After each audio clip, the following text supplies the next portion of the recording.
Hello, Internet! Gino, that Pinguino Grieco, here again with another episode of Deep Listens, and it is the one episode we do every year that goes super long.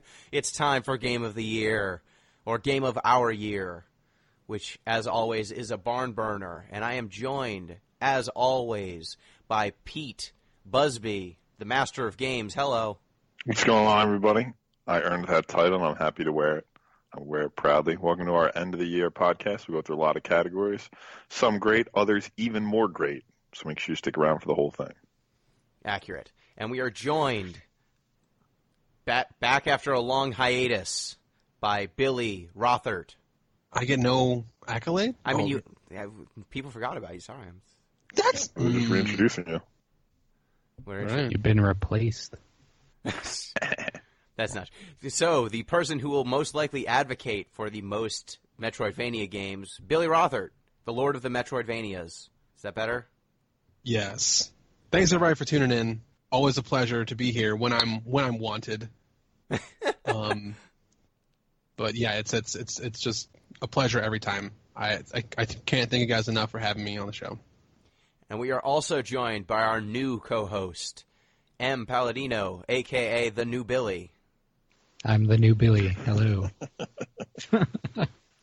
Thank you for having me. I don't know how much I'm going to contribute because I haven't played most of these games because I just started 2 weeks ago. But that's fine. Try my best. Many of them are old. You probably have played some of them tangentially. Yep. And we are also joined by some sort of Wait a second. Why is there another person in this? Why is there another person? I don't know. I could talk about communism in a positive way if it means so much to you. And we are joined by Chris ZombiePie Redacted. Hey, everybody. Before we continue with GotY, it's time for me to ruin the podcast within the first 5 minutes. Oh, not again. Wait. Unfinished business right here, Gino. Oh, no. In 2298, the second Space Pioneer era begins in the Namco UGSF timeline. Oh, Here, no. The devastation wrought by the earlier Galaxian-Bosconian War of 2290 left many of the outer human space colonies largely lawless.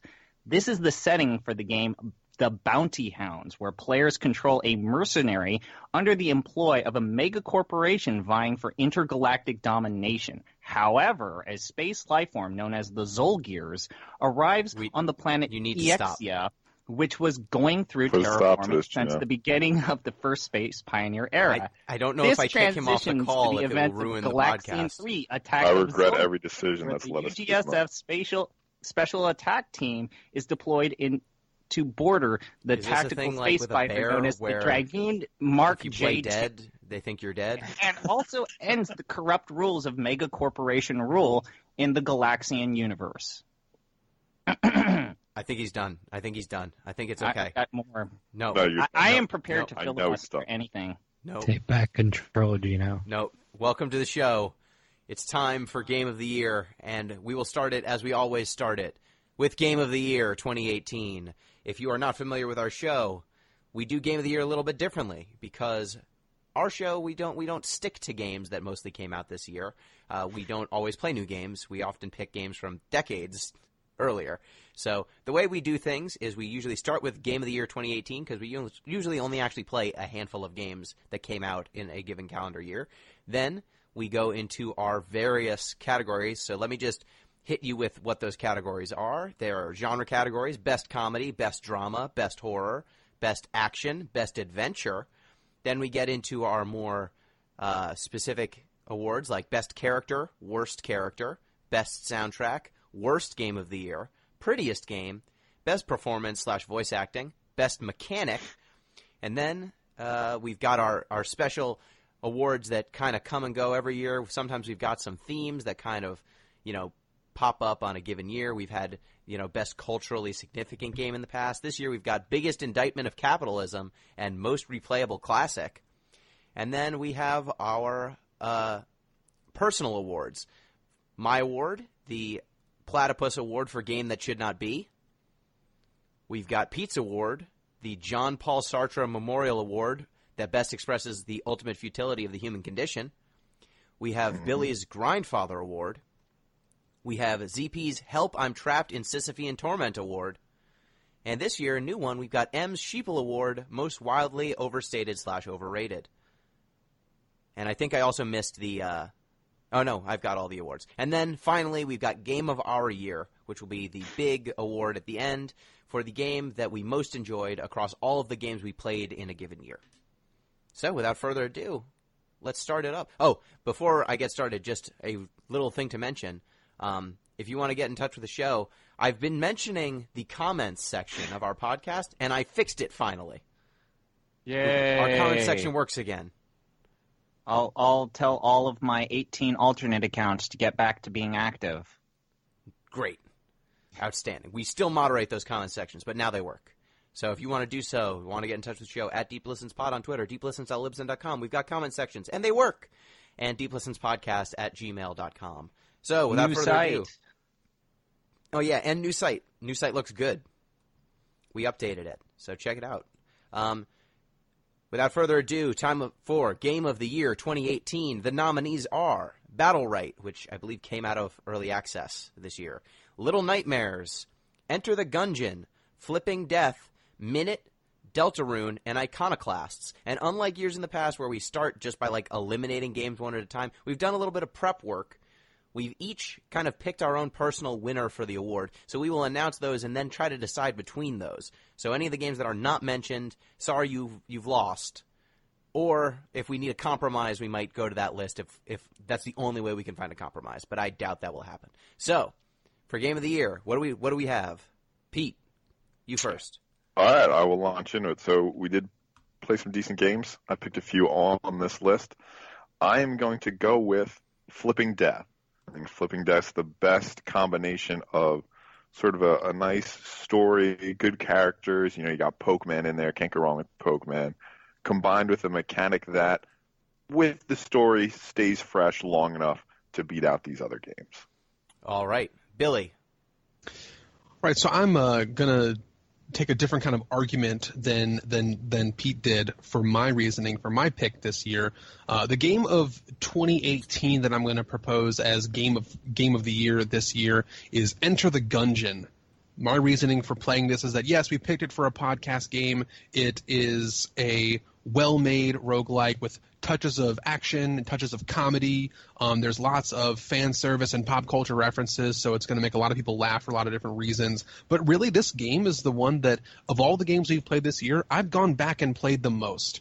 This is the game that I probably put the most just casual hours into in 2018. So that's why I'm picking Enter the Gungeon as my bid for Game of the Year 2018. All right. ZP, who do you have?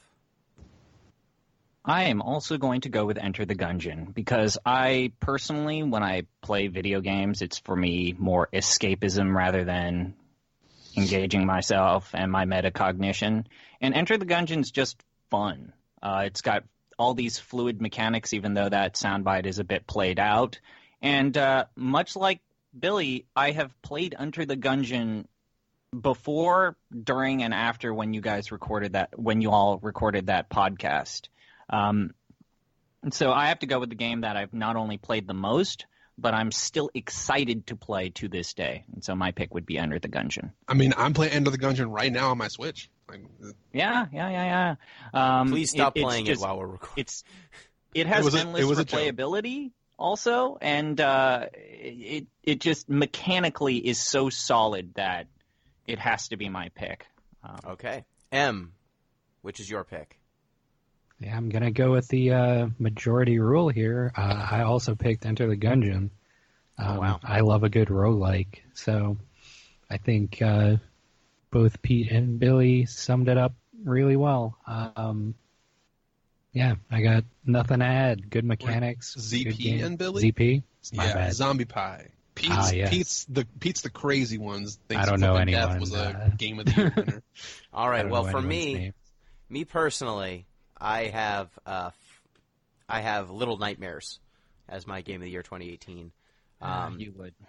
I really enjoyed the look of Little Nightmares. I thought that the grotesque characters, the kind of almost claymation look of everything, the unsettling atmosphere, and the pretty solid platforming and puzzle mechanics, they really worked for me. So if I had to choose, I would throw in with Flipping Death, but even still, we would not, I think, have a consensus over Enter the Gungeon. So it looks like our Game of the Year 2018 is Enter the Gungeon, which I'm fine with. That game was really good. Wow, that was so much easier than years past. Why haven't we been doing this the whole time? Solid pick. I guess I gotta go back and listen to the other ones to see how much of a... Don't! No. I would say yes, play Little Nightmares. Flipping Death is great, but it's not for everyone. Yeah, Flipping Death is Flipping Death is short. It's an action platformer sort of deal where you play as a woman who is unceremoniously killed prematurely and then is enlisted to become Death because Death wants to go on vacation and she died in a Halloween costume that convinces him that she is Death. And so you have to go and solve ghosts' problems so that they can pass on to the afterlife. It's an interesting game. It's pretty good.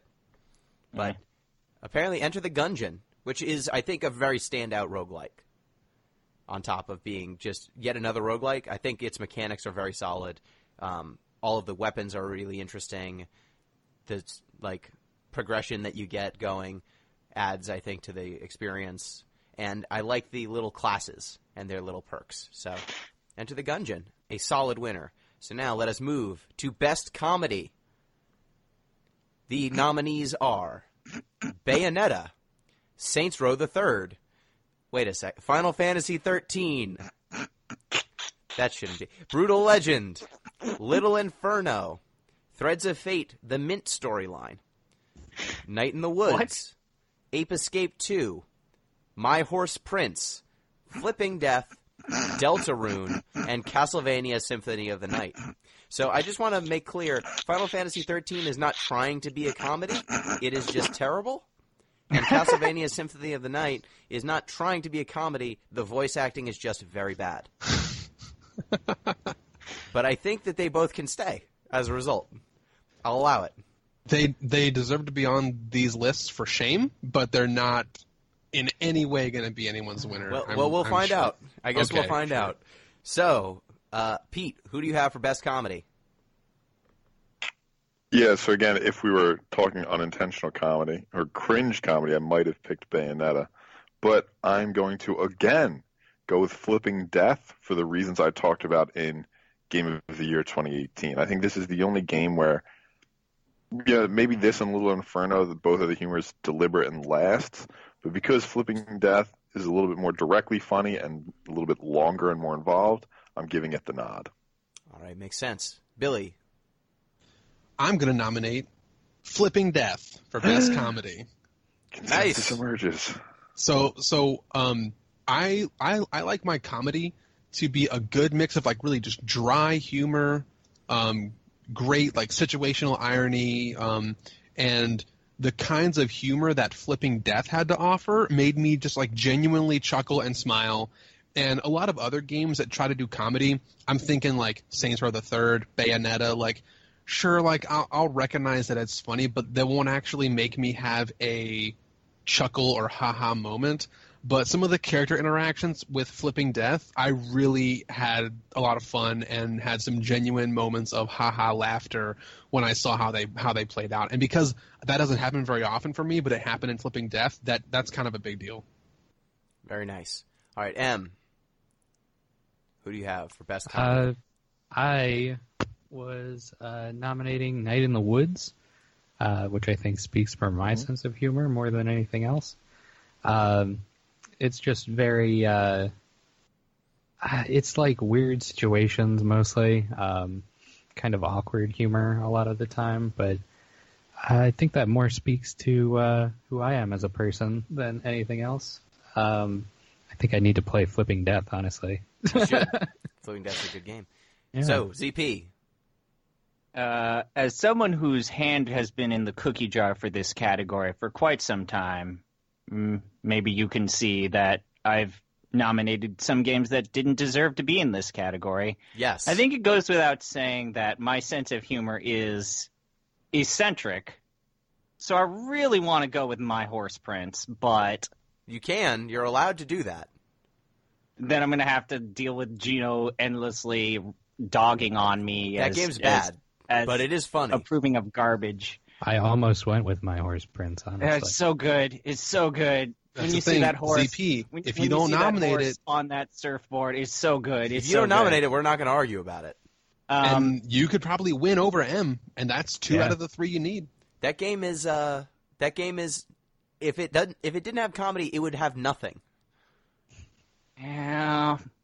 But you can nominate something else. I'm just saying. I Don't want to go with the game that I feel had actual, genuine, well-crafted jokes, which the art of a well-crafted joke, I feel, is lost in video games for the vast majority of all these games that we talk about comedy, like setup, build-up, punchline, denouement, or falling action. Like, so few comedies have jokes.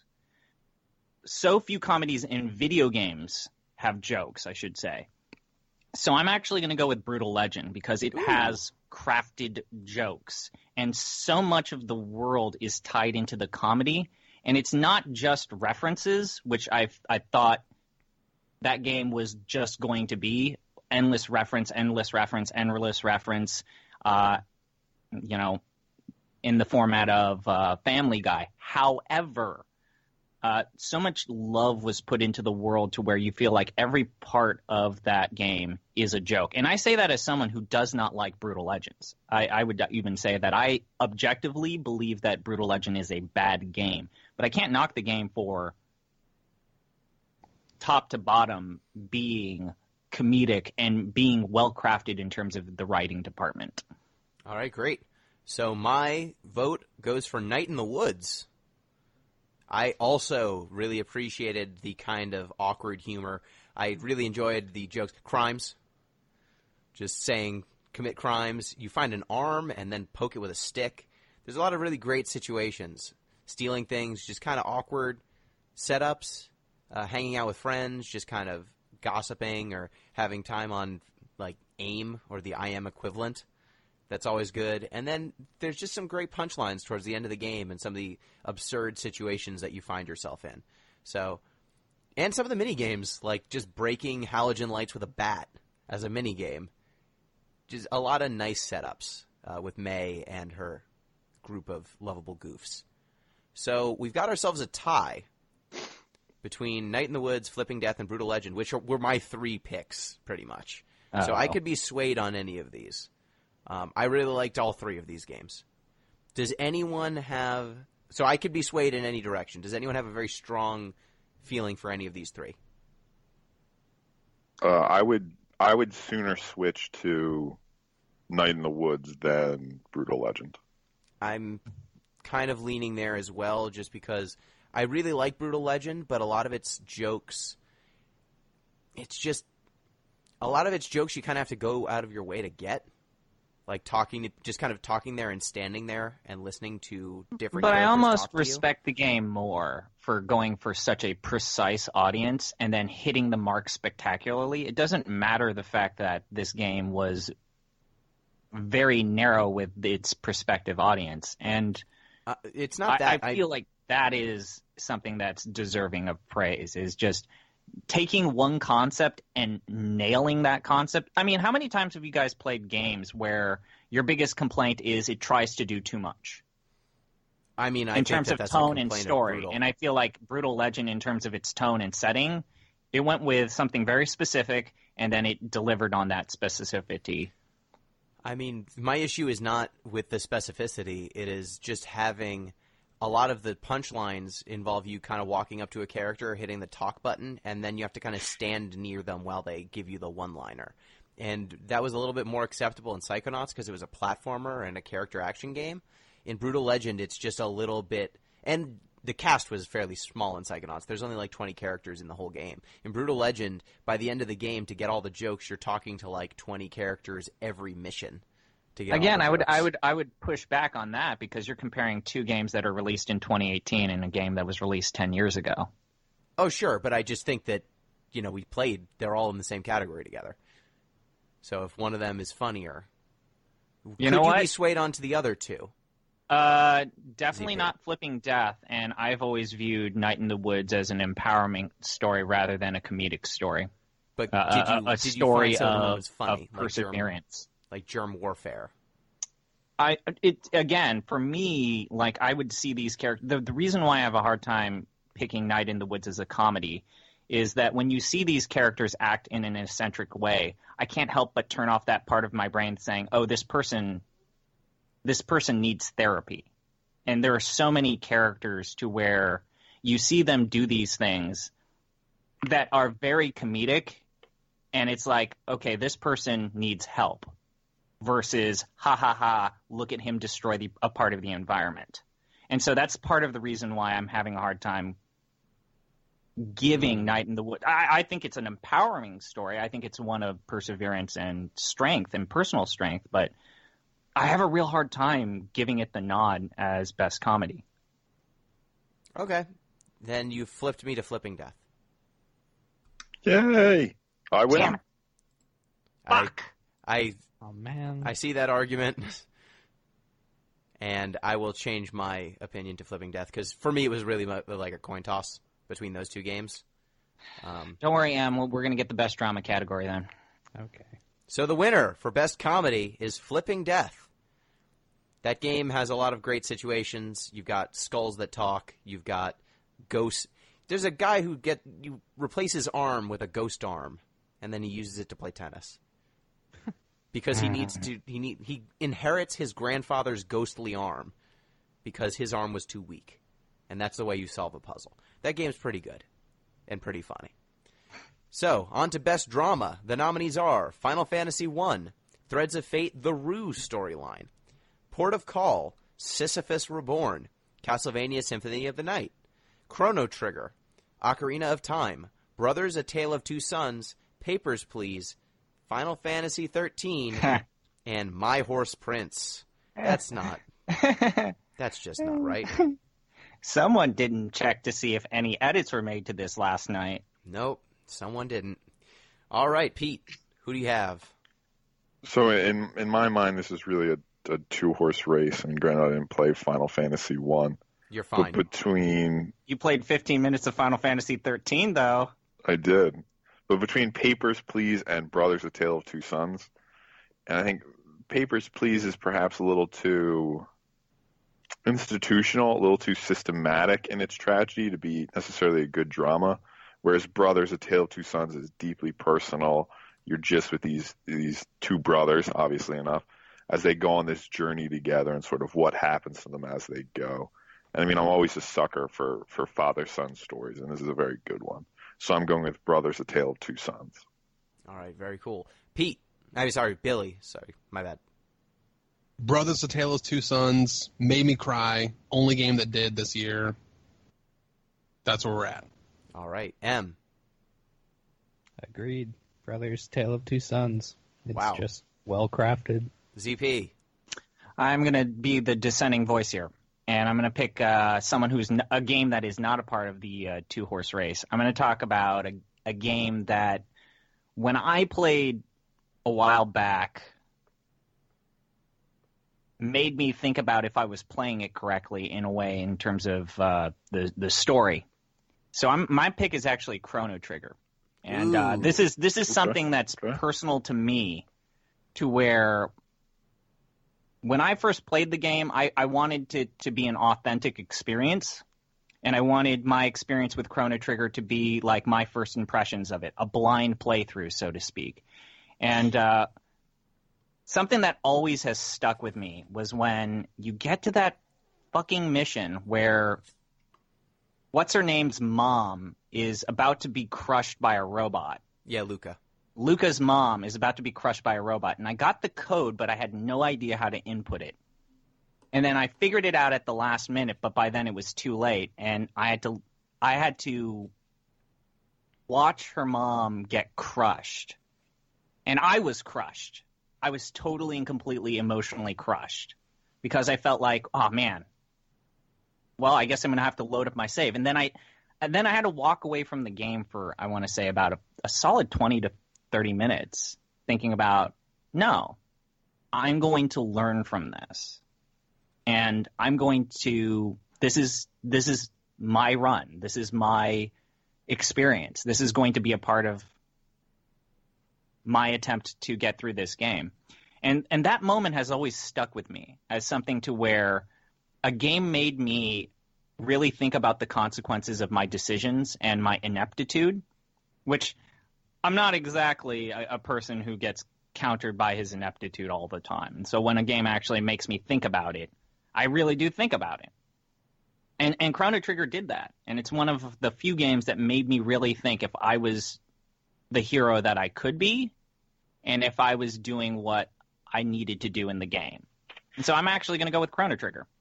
All right, so for me, it was a two-way race between Chrono Trigger and Brothers: A Tale of Two Sons, and I ended up going with Brothers because I feel while Chrono Trigger has some great dramatic moments like the one you just highlighted, ZP, that is definitely the highlight of Chrono Trigger for me from And a the dramatic ending. perspective. And the ending. The ending's good, and Chrono dying. Like, there are plenty of great moments in Chrono Trigger, but Brothers, pretty much from start to finish, that big sweeping story of these two brothers trying to save their father and the kind of travails that they have all the way leading up to one brother passing away. And then that gigantic emotional moment where the second brother kind of gains all of the abilities of the first brother.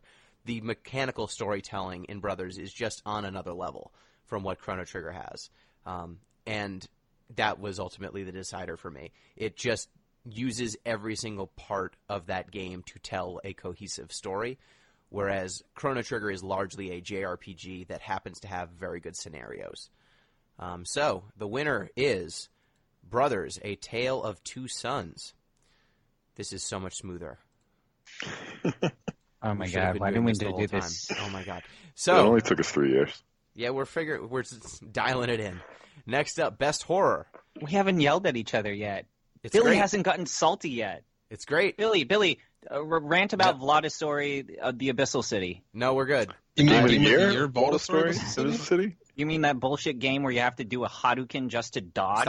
Stop. Yeah, I Stop. think you're referring to the Game of the Year. Stop. Learn how to fireball. Stop. Okay. Who's The salty now? Best horror. The nominees are Little Nightmares, My Horse Prince, Little Inferno, Final Fantasy 13. That shouldn't be. Papers, Please. Someone Dead really Space. should have checked last night. Dead I'm just Space, saying. and Deltarune. Man, we really, for lack of a better word, man, last year was a great year for horror games for this podcast. This It was year, a great not year. so much. I think we've got some bangers here. This one's okay. So I think this one's gonna break down in terms of philosophy. Yeah. Yeah, Right, so sort of- Yeah. Let's go, We'll see. Pete. Let's go. So Let's do this. what you Been think building this up for 2 years. what you think the most sort of grim aspect of our future is, and whether you want to pick a horror story that's realistic or one that's sort of monster horror. So I am going to pick. I like realistic horror personally. It came down to Little's Inferno versus Papers, Please. Yep.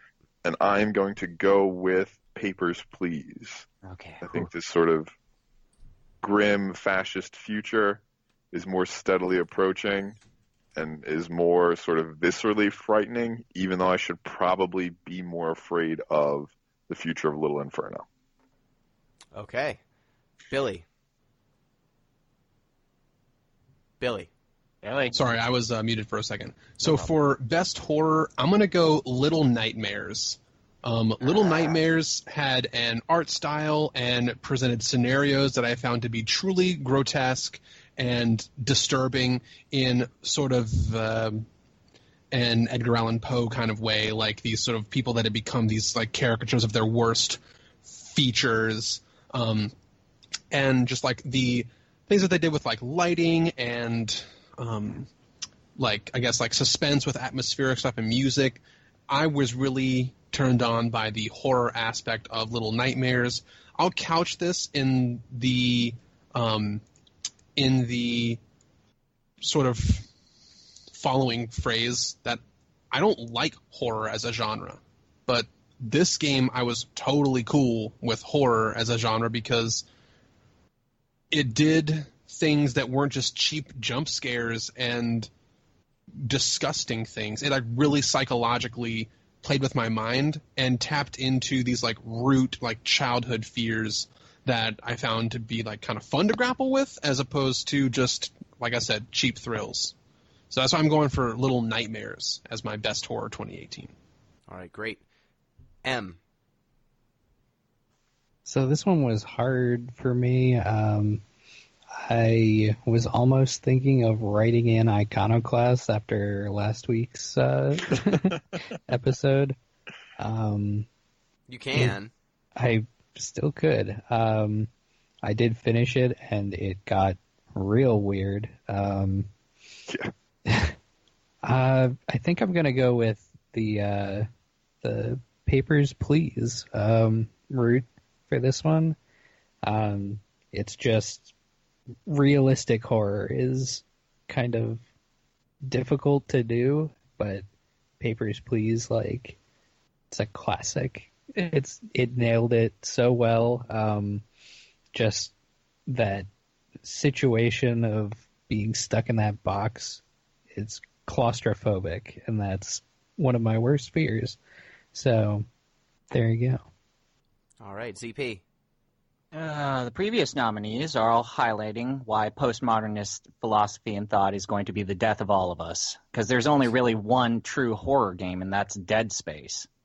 And not only that, but as someone who played Little Nightmares and couldn't help rolling his eyes while playing it, for reasons, Dead Space is really, for me, the only real good, scary, spooky horror game that I really resonated with this year that you guys played. And before we actually, I just want to say, you guys should all of you should really play Dead Space 2 so as that you can play Dead Space 3, because this franchise goes places. It is amazing.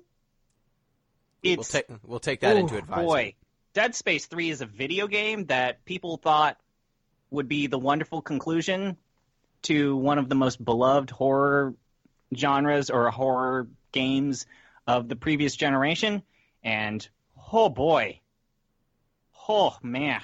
So it sounds like they really delivered. Glad to hear it. That game delivers. And then it keeps delivering until you don't want it anymore. Delivering, and then that's one of those games where you have to play the DLC because somehow they realized that they did a bad thing, and they tried to fix it with DLC, kind of like Mass Effect 3. It's like if you ordered a Domino's pizza, and then they kept showing up to your house every day for 2 weeks, delivering pizzas. You only wanted one. But no, this is your life now. Dead Space 3. That game. Have any of you played Dead Space 3? No, and I never will. It's awesome. I played Dead Space 1. I played 1. Oh, Dead That was Space solid. 3. So, oh, man. For me, it was between Little Nightmares and Papers, Please, and this was a choice about one game that kind of shows the horrors of consumption, but uses metaphor. You're a small child. There are these giant fat people that just, they consume sausages made of children, and it's all metaphor. And then there's Papers, Please, which is just a bleak representation that makes you stare at fascism just right in the eye, or I guess I should say authoritarianism right in the eye. You're just a simple person trapped in this larger machine that you cannot escape, and every day you are helping enact the violence of your country, and you have no choice but to do it. And I chose Papers, Please because I found the bleak representation of a kind of real-world situation to be more compelling than a metaphor. All right, so the winner is Papers, Please. We really had 3 over 2 for Papers, Please. I mean, Papers, Please was my second, so like I'm not upset about it. But wow, I was kind of surprised that Papers, Please won. Yeah, for me, it would have been. It's between Little Nightmares and Papers, Please for me. But I just thought that the moments where you're just sitting there and your bank account keeps going lower and lower, and members of your family keep getting sicker and sicker, and you need to just juggle like scanning people with catching people who are trying to sneak through and get food to their families, and all of these things that are going on in your head that are constantly supposed to be assaulting your sense of morals, that if you act upon, you die. Like, it's a really effective dystopian metaphor, I think. Moral horror over literal horror. Yeah. Boo. Next up, we have Best Action. The nominees are Battle Right, Cuphead, Bayonetta, A Story About My Uncle, Trine, Enter the Gungeon, The Messenger, Ocarina of Time, Dead Space, and Castlevania Symphony of the Night. So I'm having a hard time with this category. This Just is put it out there. So this was envisioned as kind of the best playing, kind of smoothest playing action game sort of deal. But combined with, I think that's mostly what we get at here. That's the go-to. So in a different decade, this would be the best gameplay category, is what you're saying? I guess. Something like that. Oh, yes. that actually changes my vote then. Ugh. Yeah, that changes mine too. Wait, can you describe that again? What? So we usually use it as like an action movie sort of deal. So it's a smoothness of gameplay, kind of the large, over-the-top popcorn sort of stories tend to be what fits here. Yeah. So we tend to put it in that kind of context. So is this category a genre, or is this a gameplay category? It's a genre. So but it's like a movie genre. Like a movie genre, like action. Think of it like movie genre action. Like if, Thor Ragnarok was going to win a category. Or Michael Bay's The Transformers was going to win a category. This would be it? This would be the category that it would win. I understand. Everything is wonderful now. Okay, continue. Okay. So, what do we have? Pete. So again, I think this is really sort of a one-horse race. I mean, there are a lot of good games here. Enter the Gungeon, we've already, said good things about that. But I think if we're just talking about sheer gameplay, like the sheer visceral joy of engaging with this game, it's got to be Cuphead. I mean, the difficulty's pretty brutal. There's a lot of sort of stuff flying around the screen. When you fit into that zone and dodge all that stuff, it becomes correspondingly, great. All right. Billy. So I think Pete's a crazy person for the exact reason why we just described what this category actually is. I'm going to go for Bayonetta because it's one of the only games in this genre that I would actually want to see a movie about if they turn it into some kind of feature film directed by some kind of Michael Bay asshole. This game some type of Michael Bay jerk. Yeah.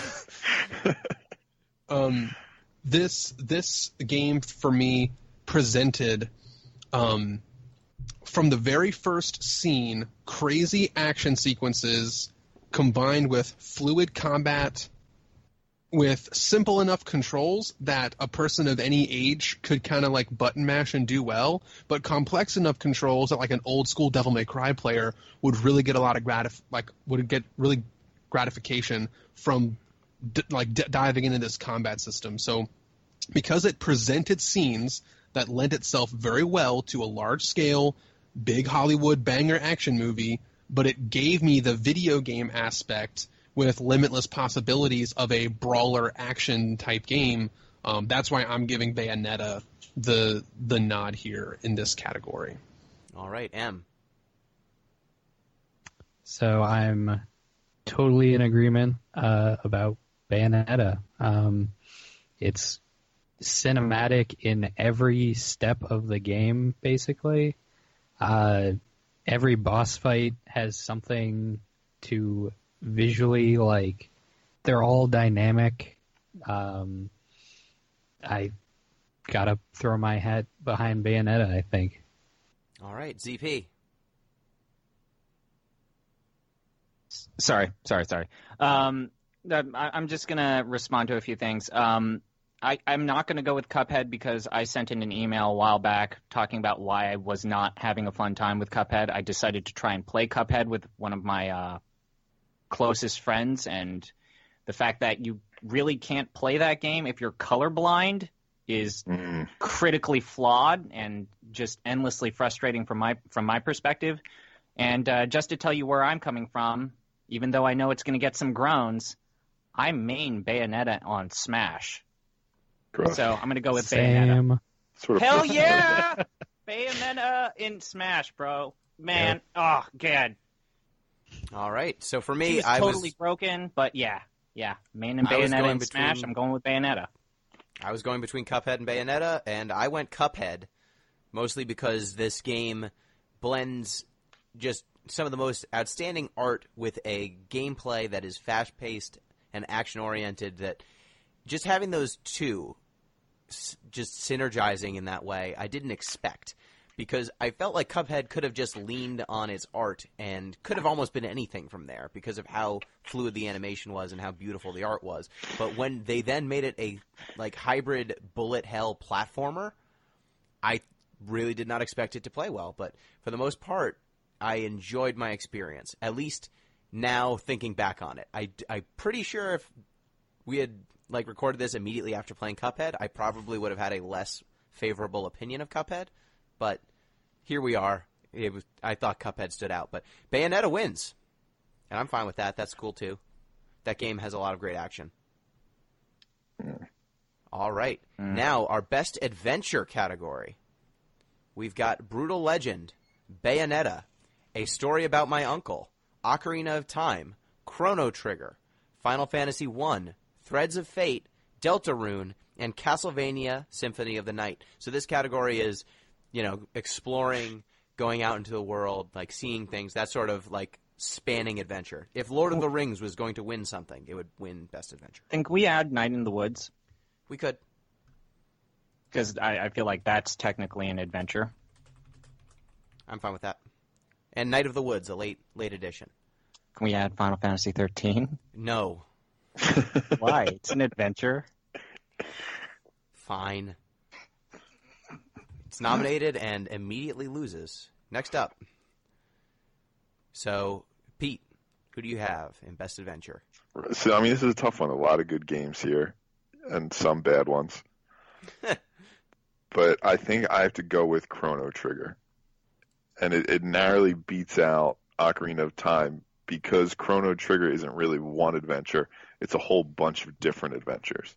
Right, you're hopping through times, things change, you get different endings, right? You can beat the game from the very beginning through, basically a bucket of water if you want to, and if you can. So I really think it's Chrono Trigger's, its variability, its mutability, that puts it ahead of Ocarina of Time for this one. All right, Billy. So I am with Pete as well, in that this is a two-horse race for me between Ocarina of Time and Chrono Trigger. I'm leaning towards Ocarina of Time because Ocarina of Time for me is what an adventure is supposed to be. You follow a character, they grow up in front of your eyes, literally, as they travel to various exotic places, grapple with different sort of things happening around them that are meaningful and impactful in the world. You save different races and characters from extinction or enslavement. You just get to explore these this beautifully crafted world. It was also one of the best transitions from a 2D adventure into a 3D adventure. So the visual aspect of this was huge for this game.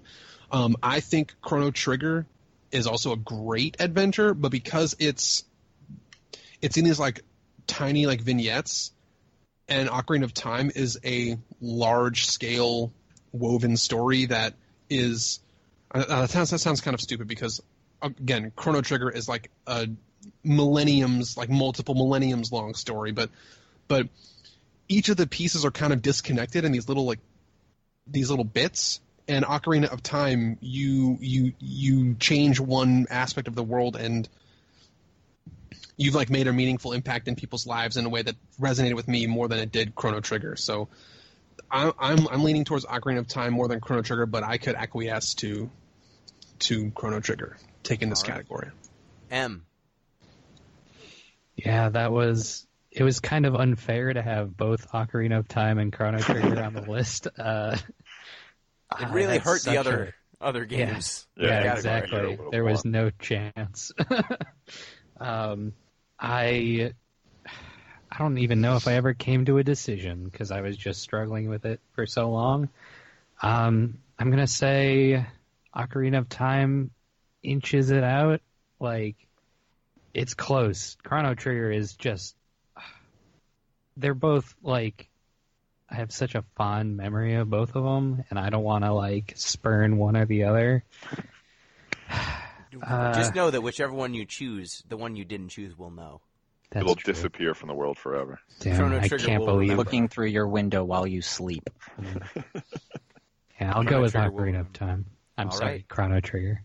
Chrono Trigger will remember your choice. ZP. For me, an adventure is deeply steeped in the concept of a narrative. And for me, as much as I like playing Ocarina of Time, I couldn't tell you what like the overall story arc is for that game, other than Link is young, Link is old, Link pushed sword into Ganon's head, end.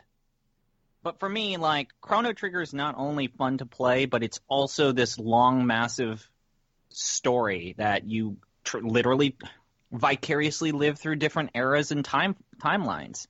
So for me, I have to give the nod to Chrono Trigger because it has not only a great ensemble cast, memorable environments, great gameplay, but an actual overall frame for its story that I believe really resonates after you play it.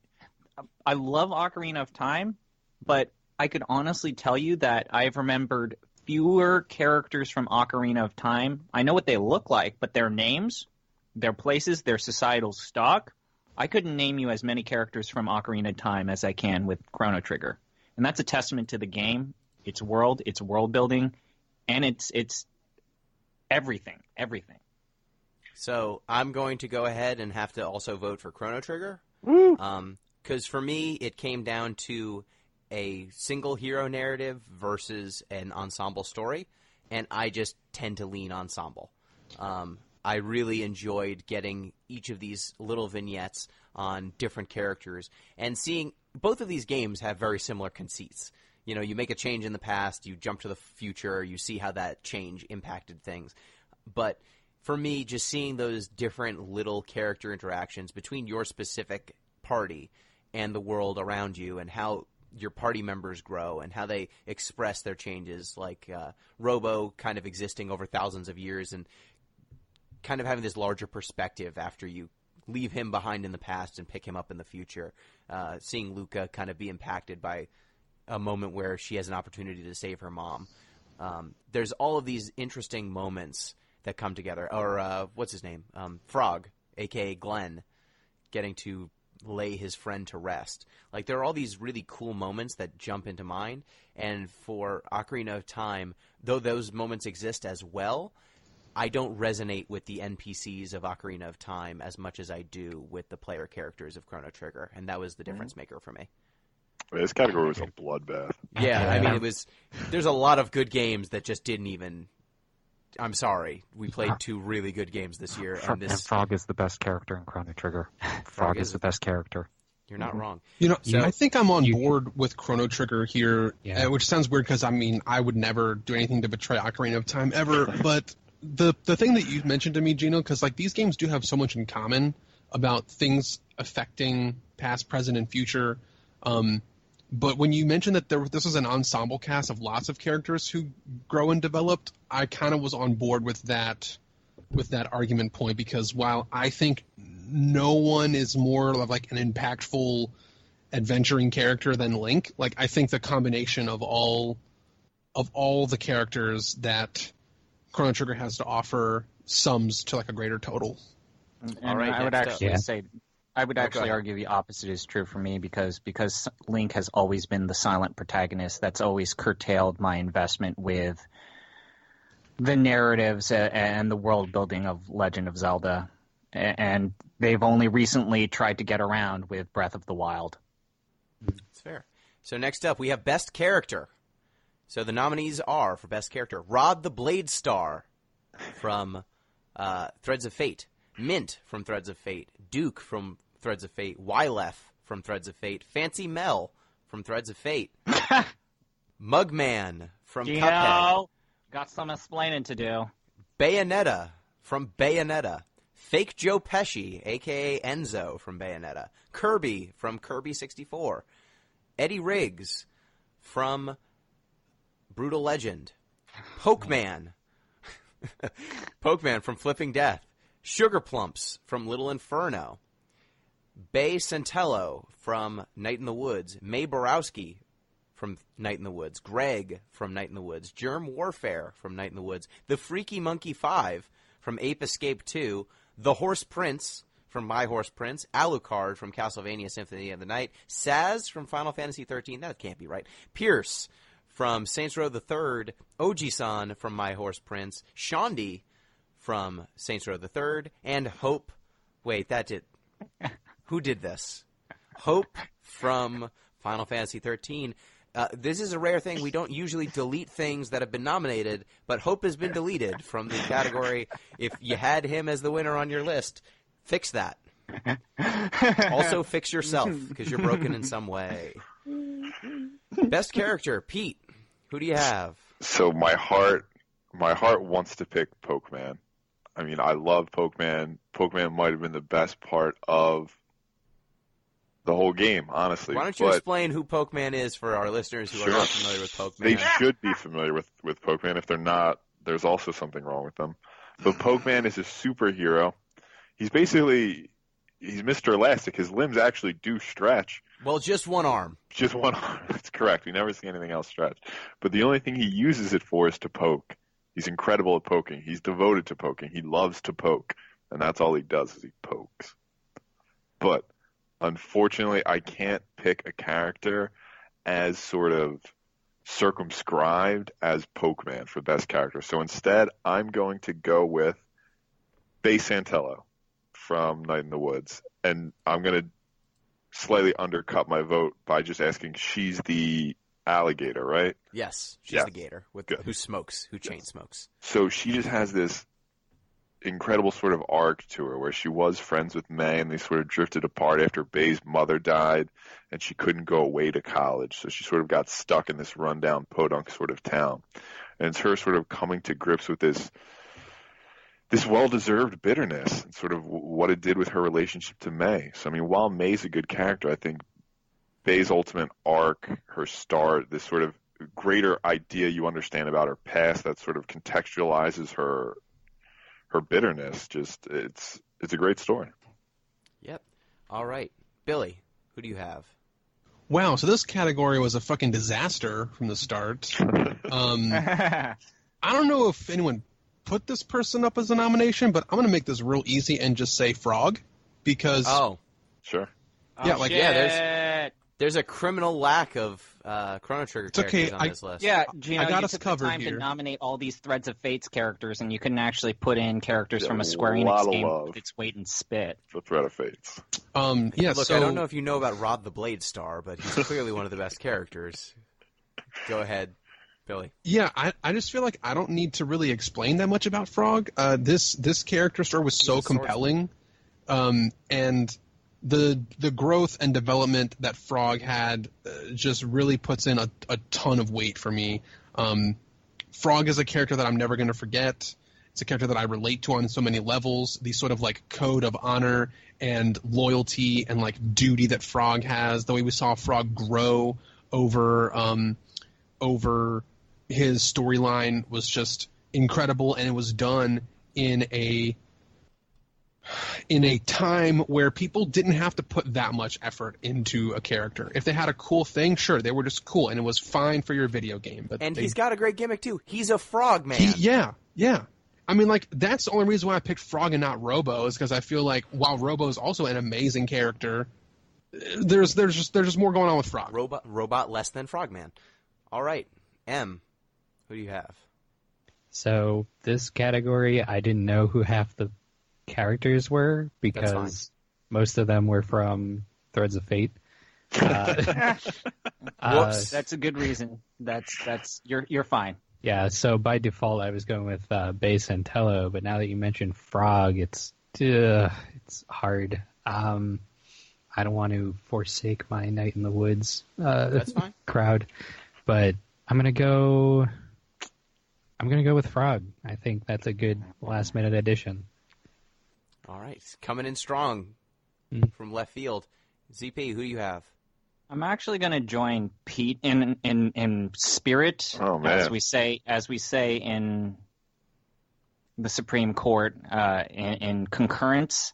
However, I was originally going to say I wanted May to win because I personally could relate to May more. That sense of you had your opportunity to go up in society and you blew it is something that, and I don't want to talk too much about it, is something that I personally could relate to more than May. But I'm going to go with Bay.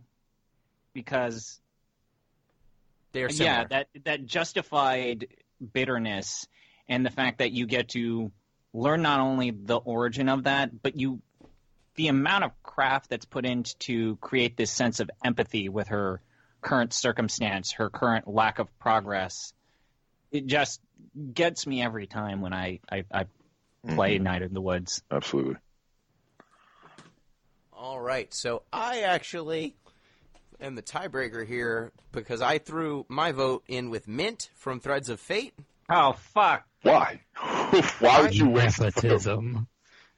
Because He's I don't still know if bitter you- about Magic Pangle not winning a category last year. This is how he gets revenge. no, it won Best Twist. Best twist, yeah. It won Best Twist No, because it didn't. Monica from Doki Doki Literature Club. oh, did she? I fuck! vetoed you if you don't remember. That was I a fuck. tough too. That was a tough category. How did it not win? Oh No. man, it didn't win anything. I filibustered you until you stopped talking about Magic Pangle. So is that Monica from Doki Doki Fine. Literature Club won? Well, let me give my reason for Mint, and then I'll change my vote and break this tie. So Mint, there are so few games that posit that you are the villain that actually do it well. I think of games like Overlord, where it's just like you're this shitty villain with bad motivations, and you just are comically evil. Mint is misguided, and what she wants is to rule the world, and everyone's really cool with it. And I really appreciate her just having her diatribes about how she wants to conquer the world, and her just genuineness, her genuine desire to rule over everyone wins over all of her friends around her. You know, she talks to an ancient dragon that has lived for thousands of years, and she's like, I want to rule the world. And he's like, you should rule the world, Mint. You have a great spirit. I like your spunk. So I really appreciated her. Also, she drop kicks people in the chest. That's She her does go-to do that. move. That's true. She hates pumpkins, but I'm going to have to change my vote because Mint's not going to... Does anyone want to change to Mint? No. I would change my weird. vote to My Horse Prince. Would you change your vote to Rob the Blade Star? He has great abs. He does. Okay, so Frog and Bay. I think I'm going to have to go with Bay. Yeah! Because as much as I love Frog, and I do love Frog, he's one of my favorite characters and one of the most useful characters in Chrono Trigger. But I seem to recall you saying he's not your favorite character in Chrono Trigger. He's not. He's one of my... I mean, he's very useful. He's one of the few characters who can heal very well and deal damage very well. So He's one of I the like best Frog. combat party members. Yeah. He can fill all the roles. He's pretty much in every lineup. Yeah. But Bay, I just think that her bitterness, like everyone has said, and the things that she has to overcome, kind of her dad not working but still feeling like he is the boss of a company, just being put upon by the other people who work in her office that she can't fire because if she fires them, they will go home and their families will go hungry, but they are not doing their jobs, and so she has to do twice as much work. There are just all of these moments when May thinks that something is simple, and Bay's like, oh, you think that this is easy, huh? And eventually it just gets drawn out of her, and those moments are some of the strongest in Night in the Woods. So, for that reason, Bay Santello is our best character. Shouldn't have changed my answer. Damn. It's all right. We got it right in the end anyway. It's fine. And now, worst character. We have We have a lot of. You'll see some overlap here. Worst character: Hope from Final Fantasy 13, Snow from Final Fantasy 13, Oji-san from My Horse Prince, the Horse Prince, aka Sex or aka Pootie Tang. The only canonical names for those characters. Yeah, that's the only canonical name for Horse Prince. He can be either Sex or Pootie Tang. Lightning from Final Fantasy 13, Zemos from Saints Row the Third, Angel de la Muerte from Saints Row the Third, Yellow Monkey from Ape Escape 2, and Elro from Iconoclast. Gino. Yes. I think you and I need to have an intervention, and you and I need to explain to these wonderful main podcast hosts and guests a little story. Thank you so much for doing what you just did, Gino. So I just want to throw something out there. Everyone has their own vote, right? Everyone's voted on this category, and thank you so much for doing that. Can we just do that first? Yeah. Yes. But let us do the preamble about why we're overruling you. What if we just don't care what you have to say? We're pretty sure that we've got a winner here. You guys go first, but at the end, we'll see if we can make a compelling argument if it needs to be made. But I'm just going to leave this on the spreadsheet with the winning color because I'm fairly certain this is how this is going to go. Go ahead, Pete. So I didn't even bother to look up his name because I hated him so much. I didn't want to, have that nastiness on my laptop. Is Zemos the pimp from? Yes. Okay. Yes. Yeah. He's my answer. He's awful. He sucks. He's involved in all the worst, most reprehensible parts of the game, and I pick him. That's fair. He's terrible. Shame on you, Zemos. Billy, what do you have? Yeah, I had a different person than on this list currently. Go ahead. I picked Enzo from Bayonetta just because I never wanted to Good pick. jump into a video game and choke out a fucking character more than Enzo. The rarely seen move from best character to worst character. You rarely see it, but fake Joe Pesci, a.k.a. Enzo, is in both. And now is nominated for worst character. M, who do you have? Once again, I didn't know who any of these people were, so I picked Sex/Pootie Tang. Hell yeah! Because She's trying to, for those that don't know, Sex/Pootie Tang is supporting her horse prince by bottling the essence of farm air and then turning it into water and then making millions of dollars by selling farm water. Oh, right. Ooh, Pootie I would've Tang hated /Sex them. is not the horse prince. She is the woman who is in love with the horse. oh, that's even worse. Yeah, I would have hated Right. She's terrible. Yeah, I picked it because of the name, and Fair. I'm sticking Good with enough. it because of the content. All I'm right. glad So, adding the context made it worse. Go Gino, ahead, let's ZP. let's talk. Okay, so So, we both probably We both agree, right, played ZP? Final Fantasy 13, and That was a none of you- mistake. Pete only played 15 minutes of it, and he No. hated it. Pete was around for like 10 hours, right? What was when it? we did Is it. that the music video one? No, That's 10 the one too. where you 'Cause played that's my it favorite. while Gino was getting his vegan egg foo young, Oh, and, right. and you were Oh, playing, yeah. and all you did, and he was in like hour 3, and all you did was press the A button for like an hour. I remember that. It sucked. Yeah, It sucks a lot. So here's something maybe I can relate to all y'all about a discussion that Gino and I had while we were recording the Final Fantasy 13 podcast.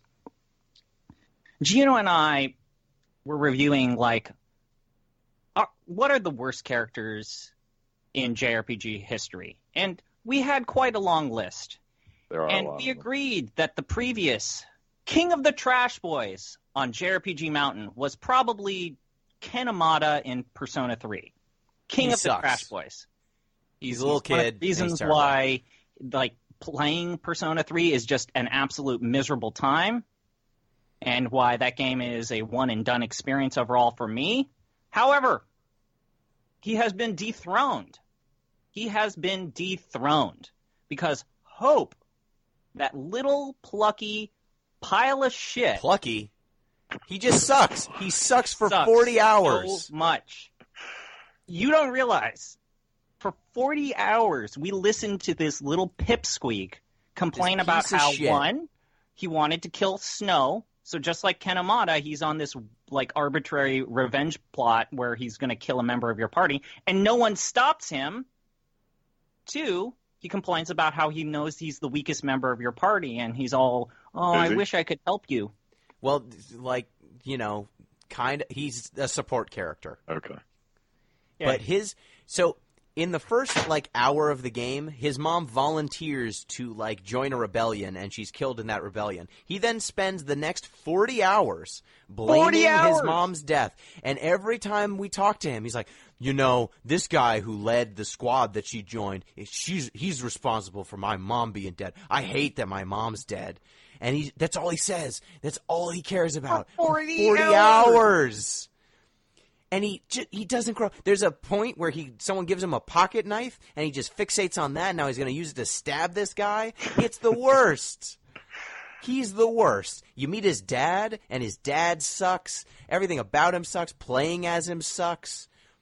He has a character revelation where he's like, I'm finally coming to terms with the fact that this dude didn't get my mom killed. But I realized that actually, other than that, I have nothing going on.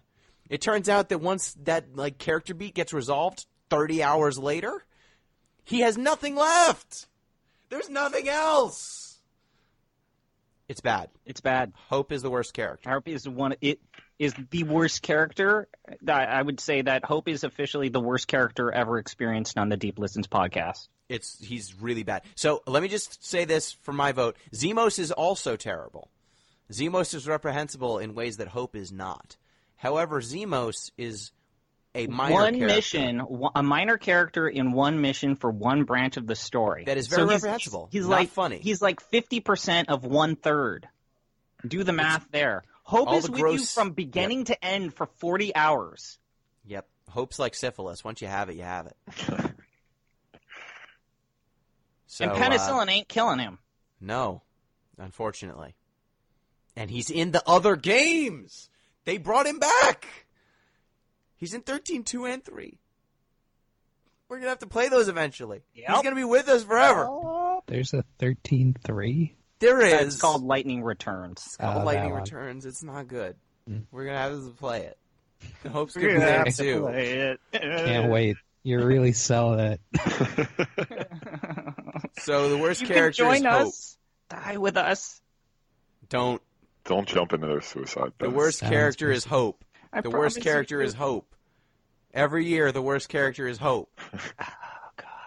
Best sound... let's go to the other worst category while we're here. Worst story or written dialogue. Final Fantasy 13. Final Fantasy nominees are Final Fantasy 13, Final Fantasy 1, My Horse Prince, and Final Fantasy X-2 Last Mission. These are all bad games, but Final Fantasy 13 is the worst game. Are there any objections from the peanut gallery? No, I'll take your word for it. Yeah. It's 40 hours of bad. No. We have some extra time, Gino. Let me find one of my blogs. I'm going to find one of my blogs, and I'm going to read the dialogue. Please don't. No. They need to know. They need to know. You need to know. I would like to know what. Some sort of gimmick? Yeah, do the best. Do the best. Please give me one example. Okay. Give me a minute, and I'm going to get into character, and I don't know if you all are ready for this. Well, why don't we keep moving forward? Yeah, let's do another. And then you look back. So this is my this is my Hope voice. Okay. Okay. If we have the power to destroy Cocoon, then we have the power to save it. That's pretty bad. And a logical Here's another line of dialogue from a character who's getting beat up by the bad guys. Are they my sin to bear for choosing salvation? Jesus. That'd be the worst, yeah. Oof. All right, I forgot about that one. I want to point out, this is the villain who is named Orphan. Ha ha ha ha, character names. He's now doing the long-winded evil villain speech, and this line comes from their mouth. And so we thank you for granting us our long rebirth. This is great stuff. Is this my having is this all this my punishment? Empathy? It puts us humans at a huge disadvantage. But it turns out it's really actually an advantage. Is that what I'm seeing here? Man, it's like you played the game. All right. So do you want to call worst game of our year 2018 now? Okay, one more line. This is it. A lot of dreams died to get us here, and we can't let it be for nothing. So worst story or written dialogue and worst game of the year 2018 have the same nominees? Yep. entirely, and the same winner. I want to point out that Gino and I would like to officially crown Final Fantasy XIII as the worst game ever played on Deep Listens. Yes. Gino can attest. Billy, it's the worst game we've ever played. Worse than Silent Hill: The Room. It's worse it is than much worse. Sonic colon. Well, I mean, yeah, I've played Sonic Final Fantasy Chronicles: The Dark Brotherhood. It's worse than trash. Sonic Chronicles: The Dark Brotherhood. That game's Metacritic is like 80%. Let's look at the other It's worse than Jade Empire. It's terrible. But is it more racist than Jade Empire? No. It's so bad that racism can't be worse than it. No. Yes. Officially. So you know what? A game that's that when y'all complain about the games that Gino picks, I went through this shit. I played Final Fantasy 13. And, to be fair, all Final Gino Fantasy had to 13 do did was, help us raise a bunch of money. All Gino had to good. do was play like good. Myst and Riven and Pajama Sam and some other shit. I and made you him got play this. Pajama Sam, and then also the game that shall not be mentioned, Necopara Volume 1. But Yep. We'll never talk about that on the podcast. Thanks for saying it out loud, though. Hey, you know what, though? In the interest of time, I know you guys want to talk some more shit about Final Fantasy 13. No, I don't. Just make a whole podcast about it. I'll just edit it up real quick. Let's just kind of move along, because I know, you have like less than an hour to So, continue best this. soundtrack just coming gotta up. get that out of my system. That's fine. Worst game of our year, 2018, Final Fantasy 13. Go fuck yourself. Worst story and to play or 2 more worst fucking written games. dialogue. I'm sorry. Also, Final Fantasy 13. Go die. Best soundtrack. The nominees are Ocarina of Time, Saints Row III, Brutal Legend, Threads of Fate, Castlevania Symphony of the Night, and Chrono Trigger. This is a toughie because we've got 2 games with excellent licensed soundtracks, and then 3 games that I think are just some of the best soundtracks ever made for a game in Ocarina of Time, Castlevania Symphony of the Night, and Chrono Trigger. And then Threads of Fate, which is going to lose, but it's got a good soundtrack, so I wanted to nominate it. So, Pete. So I think this is actually the category that I have the strongest opinions on. I think that we're going to talk today. Ocarina of Time is wall-to-wall bangers. Like, that soundtrack is fire. It's that heat, and I think it is incredible. That is my pick. Great point. All right, Billy. Okay, so, yeah, Pete, you're right. Ocarina of Time is wall-to-wall bangers. The whole game is good, beginning to end. I thought this is the category that I thought about the most. I'm giving it to Chrono Trigger. You son of a bitch. But I could be persuaded back to Ocarina of Time, so don't call it. No, we don't want because... you. We don't want you to be persuaded. All right, if anyone wants me, it's your shit. Ocarina of Time. All right, Okay. listen. This is so close. I literally I lost sleep last night thinking about this one. And it was only these 2. Ocarina of Time and Chrono Trigger are the only ones that even fit in this fucking category. I lost sleep too, staying up all night dancing to the Ocarina of Time sound. So did the fucking Darunia, the Gerudo King, all right? All right, M. Who do you have? I had Ocarina of Time. Good. You're on the right side of history. Yeah. A brief interlude, I got Perform in Final Fantasy XIV, and the first thing I did was learn Zelda's Lullaby, so I could play that whenever I want to. And, everything in Ocarina of Time is, if you hear that tune, you're gonna remember it. Chrono Trigger, respectable. Everything in this category is good, except Threads of Fate, because I don't know it. It's good. It's good? Okay. It's good. Ocarina of Time just has that staying power. It's so fucking good, you guys. Yeah. It is. Oh. ZP, who do you have?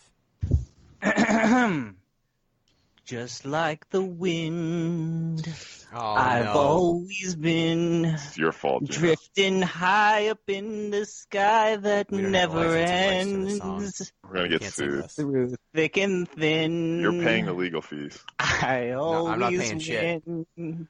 'cause I would fight through both life and death to So does this save mean- a friend. Does this mean you're nominating I Castlevania face Symphony of my the Night? destiny every day that I that's push live. Whoopsie. And the He got best dropped in from the me call. is all Weird that I happened. have to give.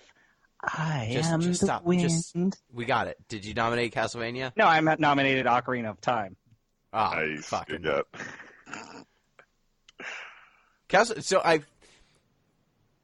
It's kind of sad that Castlevania is not nominated for anything because that game also has an outstanding soundtrack. I personally went with Chrono Trigger of these.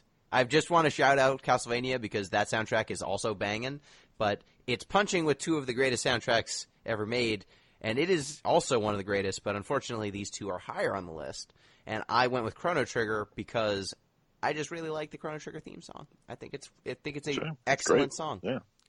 I think that song, the Robo theme song, there's a lot of great ones. You got even Gato and his metal joints and his song. All very memorable stuff. But it looks like Ocarina of Time is our winner. And that is deserved. I mean, nothing but winners in that soundtrack.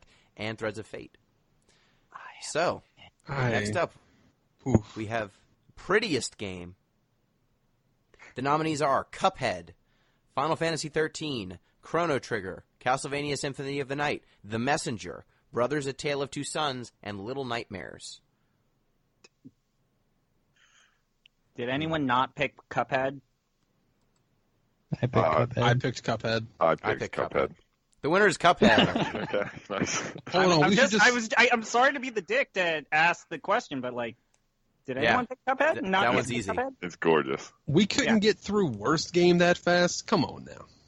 No, You need to. We needed our chance to rant. Someone give Cuphead just like some good love it deserves, Okay, so so that Cuphead- you know why it got the win. Cuphead is a Steamboat Mickey themed or inspired action game that Excuse me, looks. Gino. His name was Sorry. Willie.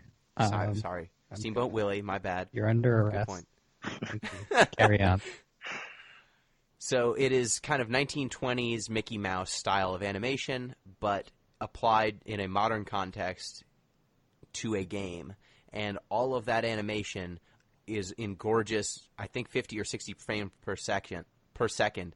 And every single boss has its own unique animations, has its own unique themes. There are flying sections. They managed to combine this amazing aesthetic that just, it looks so spot on. It's hard to articulate just how good it is to see something that is inspired by this old-timey style just nailed so perfectly. And that's what this game gets. However, I do want to encourage people to check out over on Unwinnable the article by Yusuf Cole, Yes. who talked about how Cuphead cannot fully separate itself from the racist past of the Fleischer style of animation. Yep, that is a good article. Fair point, yeah. I didn't even think of that. So, Point. best performance / voice acting. We've got Final Fantasy 13. Nope. Saints Row the Hey, Third. this is the one category other than Prettiest Game that Final Fantasy 13 technically deserves. Saints Row the Third, Brutal Legend, and Bayonetta. So was there any other? I think that's probably. Yeah, that's probably bad. This is kind of a tough year for voice acting. It's a for tough us. year for voice acting. A lot of our games had no voice acting. Yeah. So, Pete, who do you have? So I didn't really like Saints Row the Third, but I would like to shout out their radio stations and sort of the GTA mold. Best Located, Yeah, the they're Adult Swim solid. channel. But when a game so obviously blows its budget on voice acting to the Yes. point where the game pretty much seems half finished, I think you Yeah. have to go with that one. So I'm going to go with Brutal Legend. They lined up a whole bunch of famous actors, actresses, musicians, and it shows both in the quality of the voice acting and the lack of quality in some of the other areas. Yep. Fair point. Billy. I'm going with Bayonetta here for What? voice acting. For Joe Pesci. Didn't you just say Enzo's your least favorite character?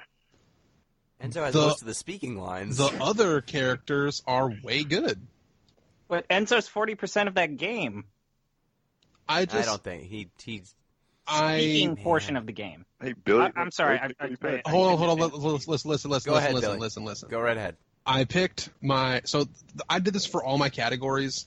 I picked like the game that's actually going to win for me, which is Brutal Legend. But then I also picked like the one that if someone picks it already, I would nominate this one, and I'm nominating Bayonetta to get not first place. Oh, okay. Oh, okay. Okay, so you wanted Bayonetta to have A nomination, but very clearly. Yeah. Okay. And it's I like mostly that. because I liked like protagonist Bayonetta's voice a lot. The bad guys were good, even though that's primarily like a handful of voice actors doing all those voices. I pay attention to that, and they're really really nice. And the dude who runs Gates of Hell, just weigh in. I could just listen to Bayonetta and the Gates of Hell guy. I forget his name. I could just listen to them banter all day. Yep. Fair point. M, who do you have? I went with Brutal Legend just because Bayonetta, all the lines are really they're really delivered poorly. As far as I remember, it's something to do with the way it's edited, I think. But in play Final Fantasy 13, so I'll take your word for it that it's bad. It's how good can the voice acting be when the things they're saying are so bad? Yeah. I'll give it to Brutal Legend. I think Jack Black did a good job. True. Mm-hmm. All right, so for me, I've got to also throw my weight behind Brutal Legend. But, What?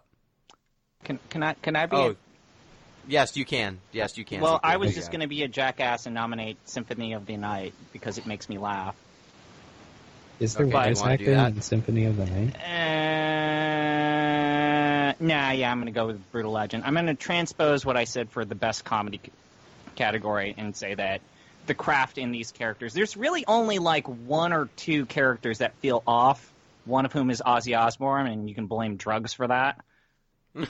But everyone else feels like into it and into their characters and truly invested in the script that they're given. And that's not just a sign of like the performance, but it's a sign of that a lot of craft was put into the script. Agreed. So the best performance/voice acting goes to Brutal Legend. Now we've got some of our more... Actually, do we want to go to Best Mechanic, or do we want to... yeah, let's go to Best Mechanic next.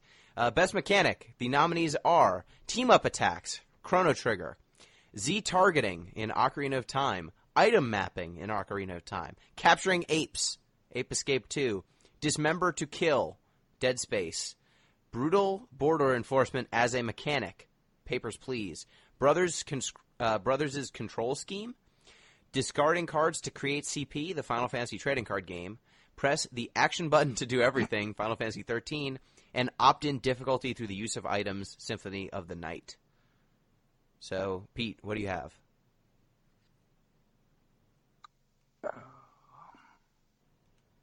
Pete? Theaterino. Pete, you still there? Yeah, Bureau? Sorry. Oh, okay. I was already talking. So I'll say the things I was just saying, but now I'll let you guys hear them. So, what was I saying? I've already forgotten. So if we had a worst mechanic category, I just want to give a quick shout out to Bayonetta's your clothes are your hair, and when you do magic special attacks, she gets more naked. Like what a completely visible, completely reprehensible sort of appeal to the lowest common denominator of gaming. But we don't have a worst mechanic character. We have a best mechanic category.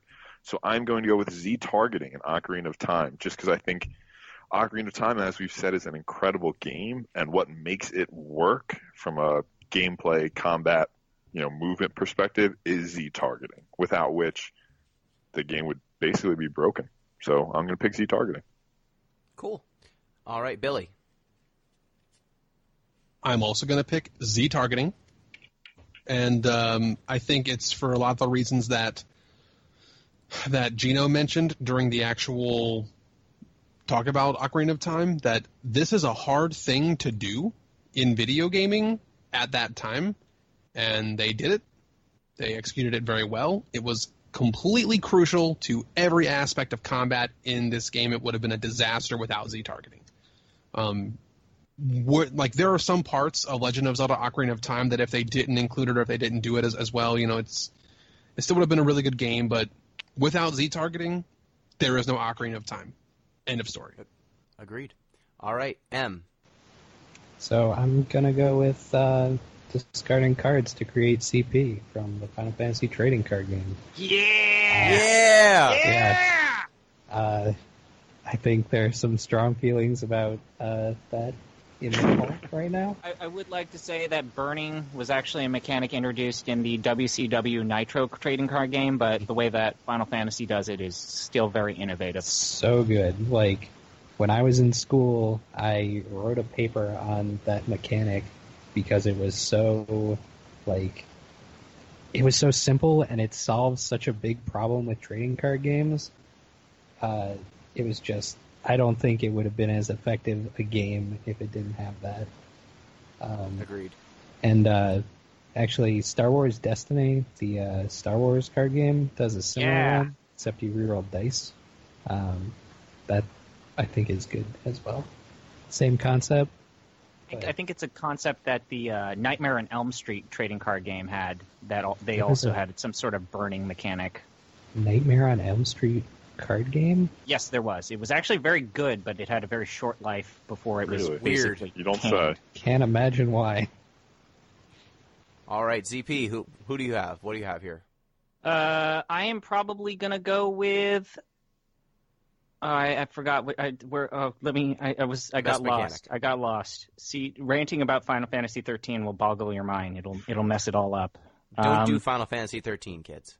Don't do Final Fantasy 13. It'll mess up your mind. Not even once. Not even once. I'm actually going to do something that I emphatically disagree with the main podcast, the proper deep listens on this. I think it's Brothers' control mechanic because I feel like the controls, while frustrating and while a lot of people talk about how it's frustrating, it perfectly creates that sense of being lost in a place, lost in the world, just completely out of your element. And the fact that you're fumbling around not knowing how to control these characters, you really do feel like you're in their place of not knowing what to do next, and you're forced to really grapple with the lowest levels of the Maslow's hierarchy of needs. And it forces you to really hone in on just movement and understanding place before you can move up and solve these complex puzzles. So I'm actually going to go with Brothers' control scheme. I don't think it's a bad control scheme. I think that it's perfect for that game. It fits the mood, fits the tone, and really does a great job of making you feel like you are lost and out of your element. Cool. So I also vote for discarding cards to create CP in the Final Fantasy trading card game. So the reason I feel I need to highlight this is, as someone who's played Magic for like 13 years, at this point I've played Magic the Gathering longer than I haven't played it in my life. There's something, when you play a lot of Magic games, you eventually start to realize that the opening turns of the game are very uninteresting in most contexts because you can only do the things that your lands allow. Because in Magic, there's a certain number of cards in your deck that are just resources, and then there's a certain number of cards in your deck that actually do things. And if you don't have a mix of resources and cards that actually do things, you just can't play the game. The game doesn't work. And so the early turns of the game where you are resource capped, it just means that your options are very, very limited. So you're kind of creating a deck with this knowledge that 2/5 of your deck or so just exist to enable the other parts of your deck, and then the other 3/5 of your deck have to be compelling enough and have enough stuff to do that you can kind of make up. You have to be able to take advantage of the most of your resources at any given time. And so the decks tend to play out very similarly over and over again, kind of regardless of what your opponent's doing, because that's the only way they can play. There are certain cards that only work in the late game or only work in the mid game. And I didn't even notice that for so long because I hadn't tried anything different. I didn't realize that was not something that was intrinsic to card games. And other games have tried this tried to solve the resource issue in different ways. Games like Hearthstone, which removes things like mana, or at least cards like lands that generate resources, they just give you a resource on a steady drip. But in Hearthstone, you still are kind of playing up your curve, right? You're playing a thing on 1, then a thing on 2, then a thing on 3, and the game is gradually building to a crescendo. The Final Fantasy trading card game is one of the only games I've played that lets you, from turn 1, because discarding cards is a way that you can generate energy to spend on other cards, it means that every single card, or almost every single card, is live at all times, which means that you have to think about it not just in terms of, does this card do something for me right now, but is this an effect I will want in the future, or is this a thing that I should burn so that I can do something else? If you want to burn your entire hand and play a gigantic card on turn 1, you're allowed to do that. And there's a trade-off, there's a risk associated with doing that. But you're not just capped because it's turn 1, and you're not allowed to do it. So there's just far more choices in every action in that game thanks to this mechanic. And it solves so many problems. And it, on top of that, just makes the gameplay much more interesting, to where, like, the cards themselves in the Final Fantasy trading card game are much less complex than they are in things like Magic. But the gameplay is actually deeper because there are just so many more choices to make. I didn't expect the game to be good at all, and I also didn't expect it to change my opinion on one of the systems in Magic that I appreciate, which is the mana system, but it did both. And so that's my vote. Well put.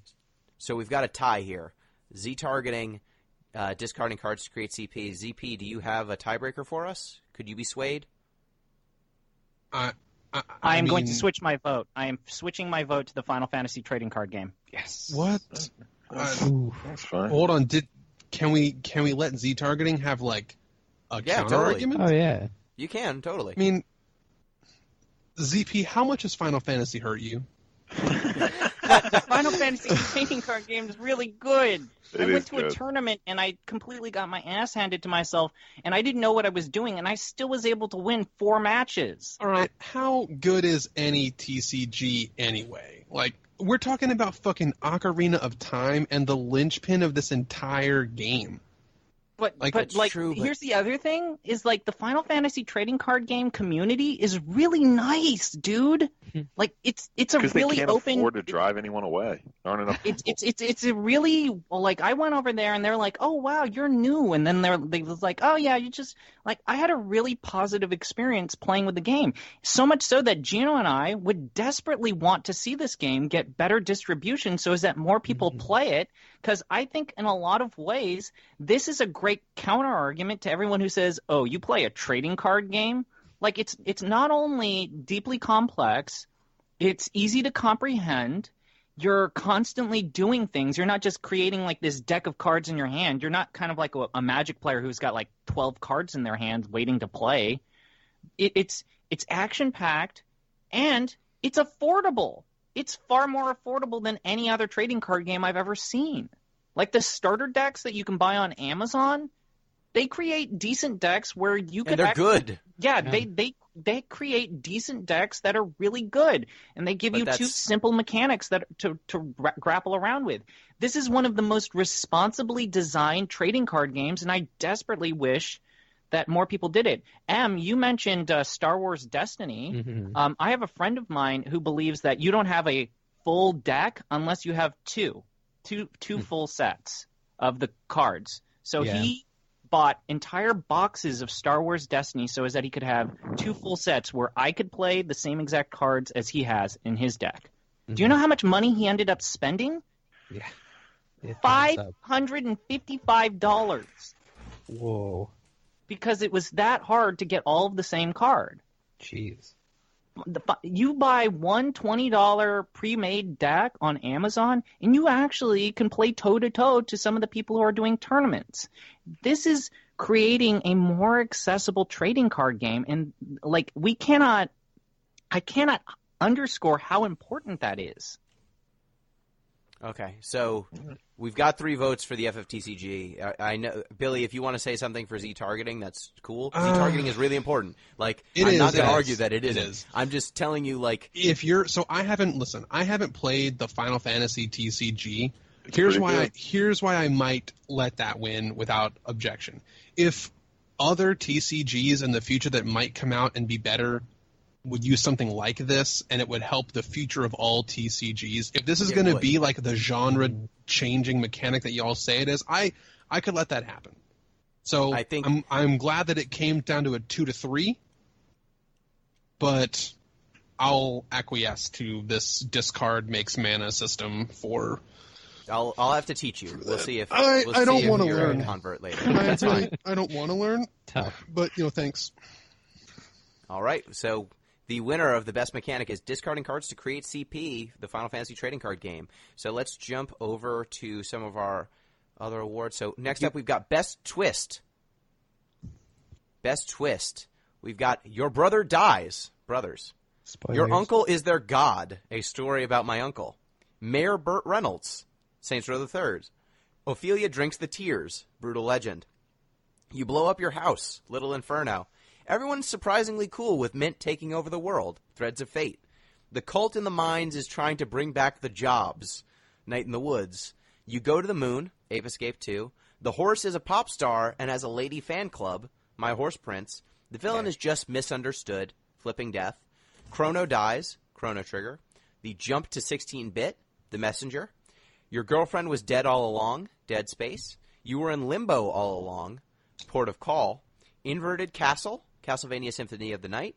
The Final Fantasy series has always been like this. Final Fantasy 1. Your characters do exactly what the villain wants the entire game, and somehow it all works out. Final Fantasy 13. There Was a Space Bird. Iconoclasts. And Final Fantasy 13's ending. So, Pete, who do you have for the best twist? So Space Bird's tempting because it's completely out of nowhere. Like, there's no indication that this is actually a spaceship when you're fighting the space worm, but it does literally nothing for the story. Like, at no point does this twist matter at all. I'm going to go with Castlevania, the castle inverts. And the tiebreaker for me, or just sort of the thing that put Castlevania over the edge, is that when you beat the game and like kill the boss and do the things you think you're supposed to, you still get 100% achievement. Like, Yeah. It says 100%, you think the game's over, but no. You can get to 200% achievement, which is ridiculous. Like and 206%. Yeah. 200. It's even better. Which is stupid and dumb and perfect, and I love it. So I'm picking Castle Inverts. All right, Billy. Sorry, which category is it? Is this the Best best twist? Where did we? Best Oh yeah, twist. okay, yeah. I am kind of stuck between because you skipped a couple categories on the spreadsheet. It's because the other categories are like our some personal of our personal ones. So I was stuck between Brothers and Symphony of the Night, and I'm going to lean a little bit towards Brothers. I can be persuaded one way or the other. I'm leaning towards Brothers right now because I was anticipating Brothers to be just like a feel-good story, like, hey, like they saved their dad, like it's all about family and stuff like. But when he dies, I was like crushed, and I generally didn't see it coming. Castlevania Symphony of the Night. That twist got spoiled for me because I knew about it in advance. But also, like when you go fight Richter, and something feels wrong about it.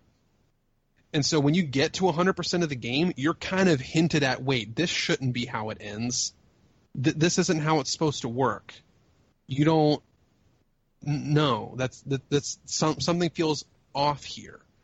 And there were unfinished puzzles, even if you got to like 100%. There were like unfinished things that you didn't do yet. So I think that because you could, if you were a savvy player, know that you weren't done at 100%, that sort of like softens the twist for me. That plus I had it spoiled in advance. So yeah, if I think back to like when Symphony of the Night just came out, this might be a big twist, but even then, like there were hints that the game wasn't finished. The fact that they went to 206% is cool, but not for this category. I mean, it could have been 105%, 112%. It didn't matter how much more game there was afterwards. Just there was more game. And I need to take a quick break. I just heard Jen make a noise from the other room. Okay. I'll be back in a sec. I'm marking an hour 49 here at this break. Holy shit, we're only at 1 hour and 49 minutes. I know we are flying. Can I ask everyone to Flying. everyone just be quiet until Gino gets back? It'll be Okay. easier for me to find this spot if there's a big lull in Sure. speaking. Okay.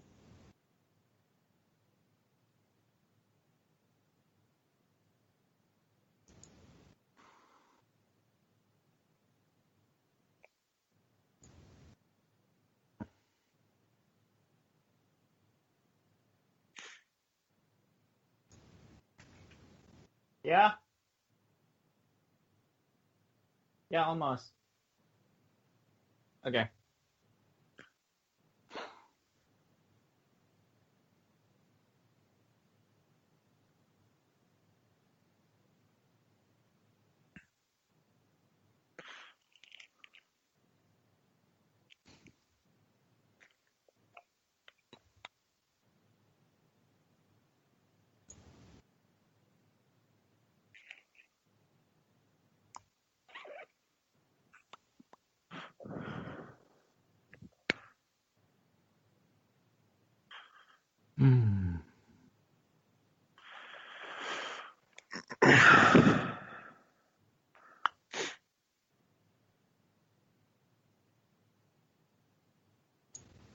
That's enough quiet for me to be able to find it in the audio. We don't have to be super silent. I can be as quiet as you need me to be. Shh, be quiet, Billy. Let's turn the podcast into an ASMR video. All right. No. I'm back. Everything all right, you know? Yeah, Zeppy just stepped on Jen's leg in a weird way, and it hurt a lot. Okay, so Making ASMR. Billy, don't make ASMR. Billy, so the break is at 1:40. Yeah. I know. I made a note. We're good. Okay, cool. So let me do a countdown, and then it's And then I'll M's just go. Well, I just want to make sure that I finish the thought that I The was. thought. Yeah. Okay, no problem. Go ahead. So yeah, for me, the main thing is that there was a twist in Castlevania Symphony of the Night, but because there were some pretty significant hints to it up until the game's point in the game itself, and I had it spoiled, it really softened. It really softened Symphony of the Night for me's twist, and Brothers did come out of nowhere for me, so I'm going to lean towards Brothers here. All right, fair. M. Yeah, I was pretty firm on your brother dying in Brothers. That was having a character that you've been with through the entire game just all of a sudden be dead and not able to revive them or anything. That's one of the big turning points in any game. Eris and Final Fantasy VII, stuff like that. But with Brothers, it was just crushing. That was it totally changed the tone of the game. And it was stronger for it, I think. All right. ZP. I am also going to go with Brothers. I think that moment where you realize... I want to also highlight how that death feels so senseless and you feel completely powerless when it happens. It just suddenly happens and you feel oh no, he's not dead. And you're kind of in denial. You go through the stages of grief. So yeah, I want to go with your brother dies. All right. So for me, it was the Cult in the Mines is trying to bring back the jobs in Night in the Woods, because I just thought that twist was so on the nose for kind of the current moment. You've got this kind of through line through the game. You're mostly just May hanging out with your friends, dealing with your own personal issues. And then there's this, thing that you're trying to track where you find an arm and something seems to be going on in town, but you don't know what. And for a while I was maybe this what is just kind of this red herring thing that's going on, but it's really about May and her friends. But when you find out that all of the people in town, or a subgroup of people in town, are literally making blood sacrifices because they can't think of another way to bring back industry, and they refuse to leave their town, and so they're just murdering grifters as a sacrifice.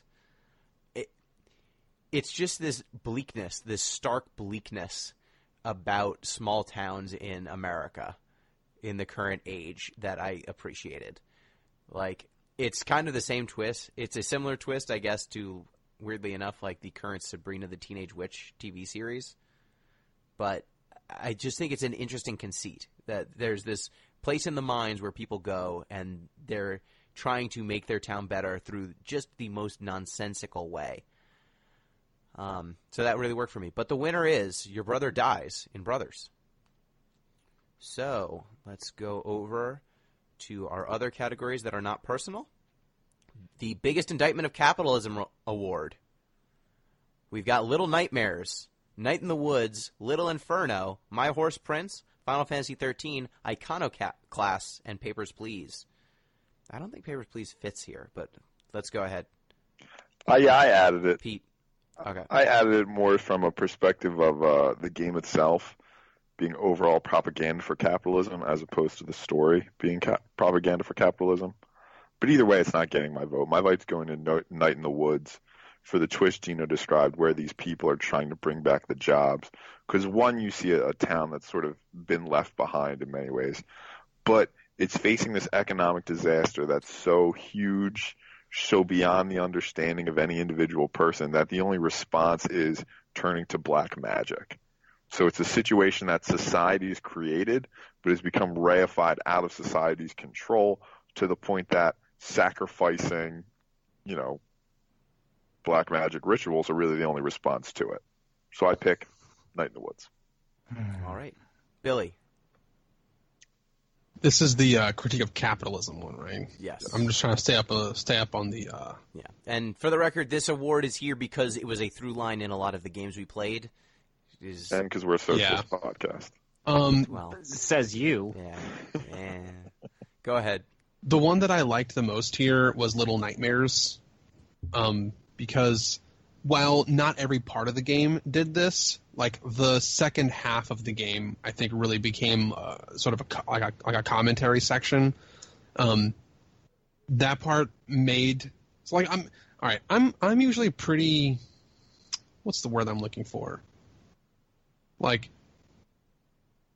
I'm not really tapped into like a lot of political discussions, and there's pros and cons to that. But in general, I don't pick up on the political undertones and natures of a lot of these games. Not because I wouldn't be able to find them, but I just don't give a shit.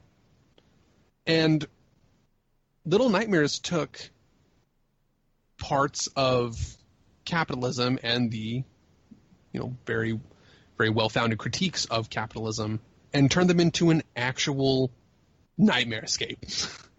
So I was happier with that just because I thought it was cooler, and I would be fine if another category, like if another game takes this category, because I don't really give a shit about this category in general. But Little Nightmares made me care the most about this category. That's fair. M. So how are we defining the category? I cut out for a little bit. Mm-hmm. So these are games that contain within them critiques of capitalism, or their very existence is a critique of capitalism. Okay.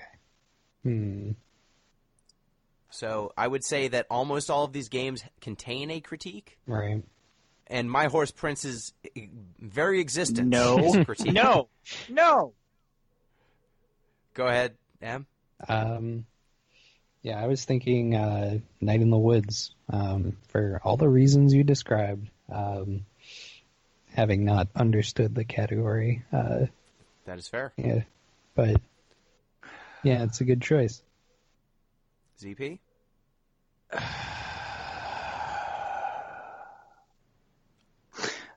We could just give it to Night in the Woods. And No, I'm going to do a protest vote here. I'm going to vote for My Horse Prince.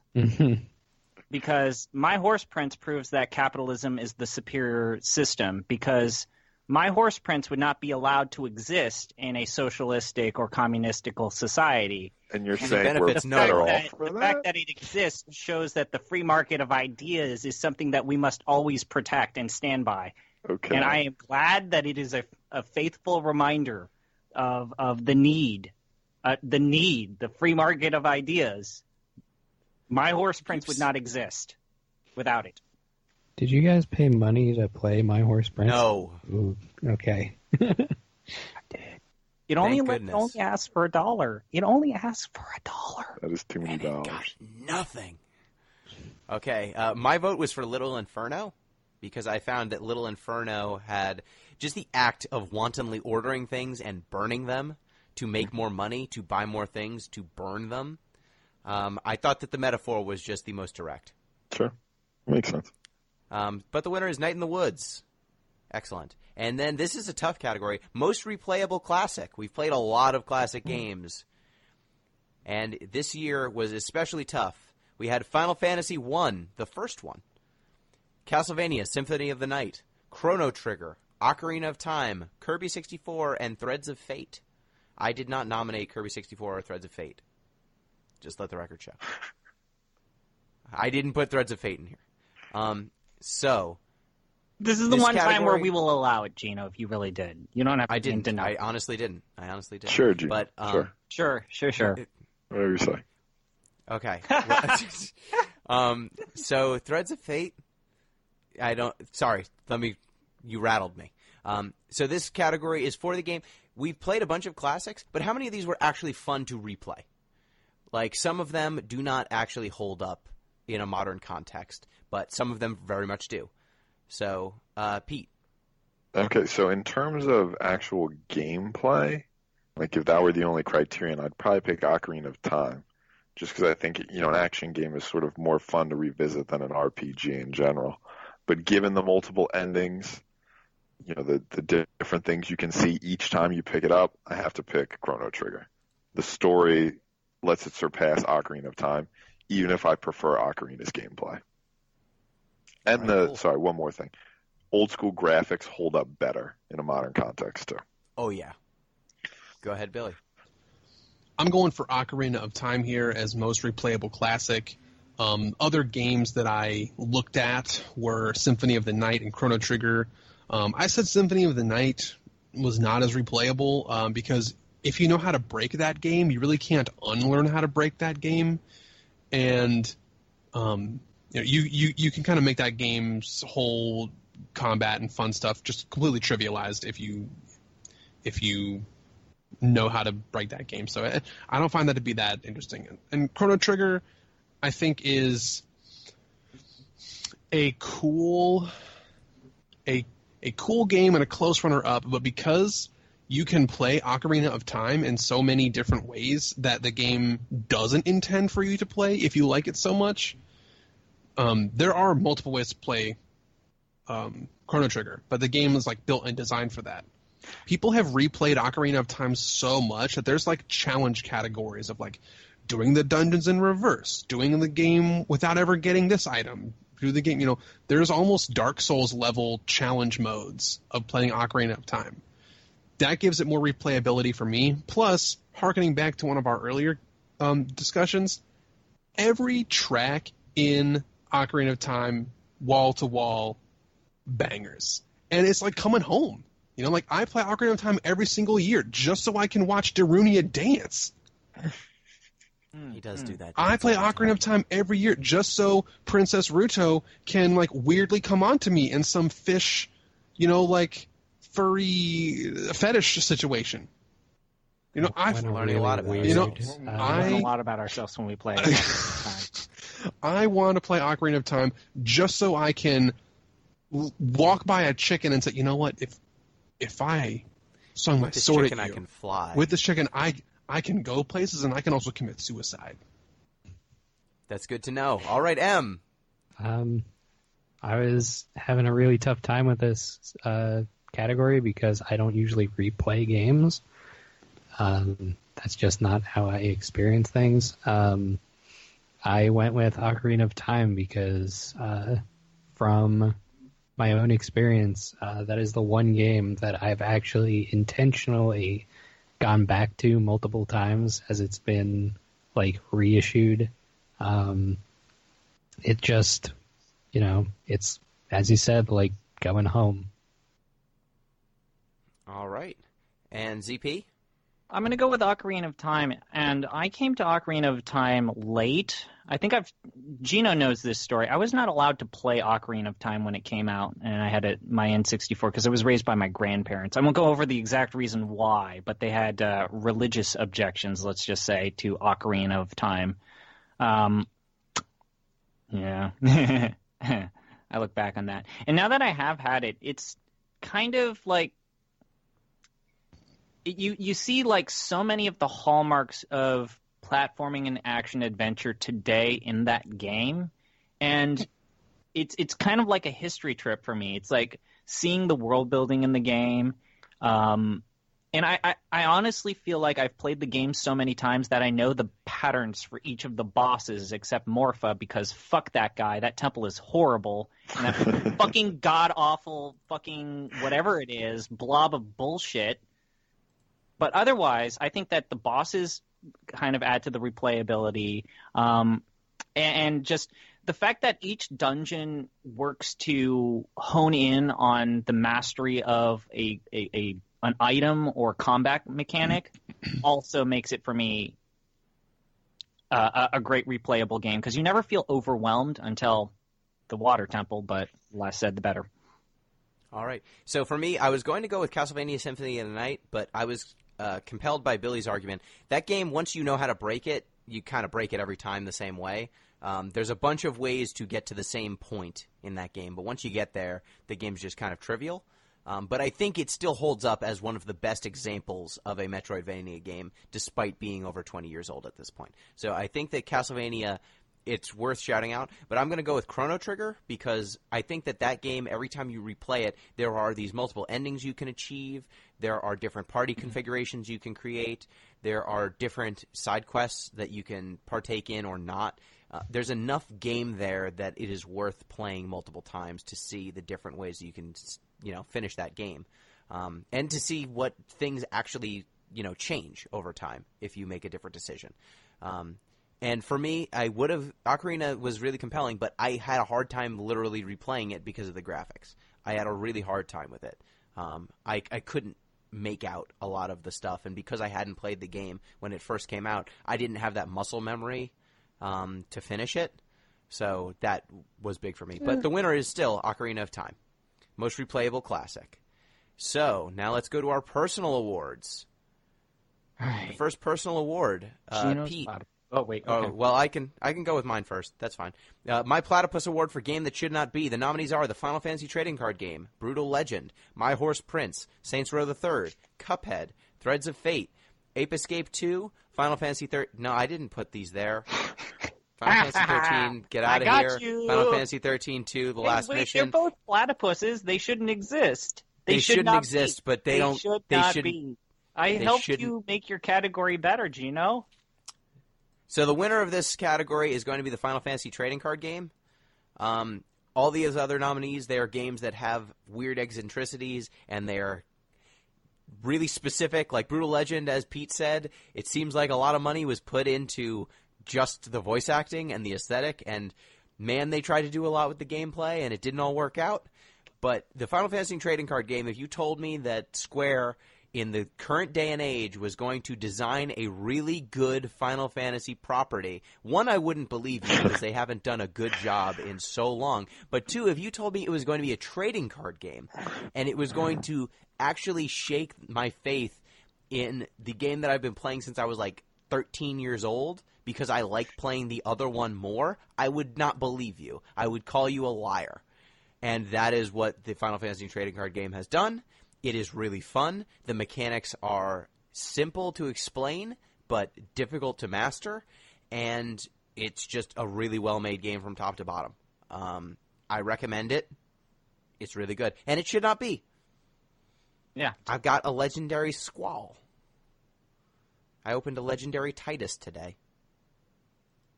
So, Billy, your Grindfather Award. Sure. So, when I think of the reason why we made the Grindfather Award, right, it's because I had expressed some gameplay desires that were just so marginal advantage, so minute. You would do so much for so little. Yeah, I would do so much for so little, right? I just when I think about the Grindfather Award, couple of phrases come to mind. Drop charts, obvious Yes. one, right? Optimizations of like stats. Do anything to get an extra point of like Can strength. numbers go higher? Can numbers go higher? Can you somehow get infinite money? Yeah. But not easily. Not easily. Can you go to 200.6%? These are the questions we ask. These are the in questions we Grindfather ask. Award. Are you Grandfather asking if Award. we can or should we? Oh, there's no should. If No, you it's only- can, you must. If you can, you must. Yeah, thank you, Pete, for understanding me on a fundamental level. And so there's no question. The Grindfather Award here goes to Castlevania Symphony of the Night. That's just a no-brainer. But You are the wind. Right. But looking at games that are also on this list, just to try to throw out like maybe a couple of little nods here or there. I think Ape Escape has a lot of Grindfather Award because you don't have to catch all the apes, but if you do, you get rewarded for it. Right? I really They don't escape. Yeah, I really like it when you can take a game and say, look, a lot of the stuff is kind of like optional, but if you go ahead and do it, you get so much reward for it. Also, another little maybe like a controversial nod. This would never actually win, but The Messenger. I wanted to take a quick note. That game, you can grind for it, but it specifically puts a whole system in place that just makes it bad to grind. They like specifically hate you for grinding. And so that game needs to be in this discussion, but just because it specifically says, hey, you're trying to grind, there's a little demon that says, fuck you for grinding. Fuck you for trying There to is. grind. So yeah, All right. Symphony of the Night. Grindfather, Winner of Symphony of 2018. the Night. Pete, the John Paul Sartre Memorial Award for a game that best expresses the ultimate futility of the human condition. Good. So my nominees here were Brothers, A Tale of Two Sons. Ultimately you can't save your father or your brother. Little Nightmares, Papers, Please, Little Inferno, Night in the Woods, or Sisyphus Reborn. Now you'd think Sisyphus Reborn, sharing a name with one of Sartre's books, might win, but it doesn't, because it's bad and not that interesting. So instead, I'm going to pick Little Inferno for a lot of the reasons Gino outlined in his Capitalism section. But it's basically like, okay, here's what you think you want. I'm going to give it to you. I'm going to give you as much of this sort of meaningless, unnecessary consumption as you want, and we're just going to watch it all burn down before you. And even when you escape, the world is still pretty much shit. You have nowhere to go. So I'm picking Little Inferno because your life sucks in the house, you burn down the house, life sucks outside the house, then you take a hot air balloon to nowhere where you're probably dead. Great point. Yep. Thank you for that. Mm-hmm. M, your Sheeple Award for most widely overstated and overrated game. So this is more a question to pose to the group. I only have one nominee on here, and that's Threads of Fate, which was, as we were discussing most replayable classic, I added it on there. Out of all these games that I've played, I have not played too many of them, but you guys have. So what do you think is a game that is critically acclaimed, but didn't hold its weight? 13. Final Fantasy 13. I want to also point out that Iconoclast had really good reviews when I bought it. Yep. Iconoclast was the reason that I made this category. Yeah. Everyone it told me that definitely it was a stood up to good it. game with really cool mechanics, and it had a widespread story. And guess what? Too much story, all the mechanics never come together, and you feel like you can tell that Iconoclast took too much time, and it had no filter. Mm-hmm. Yep. But yeah, Gino's also right. Everyone said that Final Fantasy 13 was a good game too. Did they really? Yes. Hmm. Yes. That's that weird. game got like Yeah, Final Fantasy 13 still has like a 70 or 80% Metacritic rating. It's bad. It's the worst game I've ever played. Jeez. I'm Worst game not ever played on Deep joking. Listen. It's the worst game I've ever played. It's 40 hours long, and none of it is good.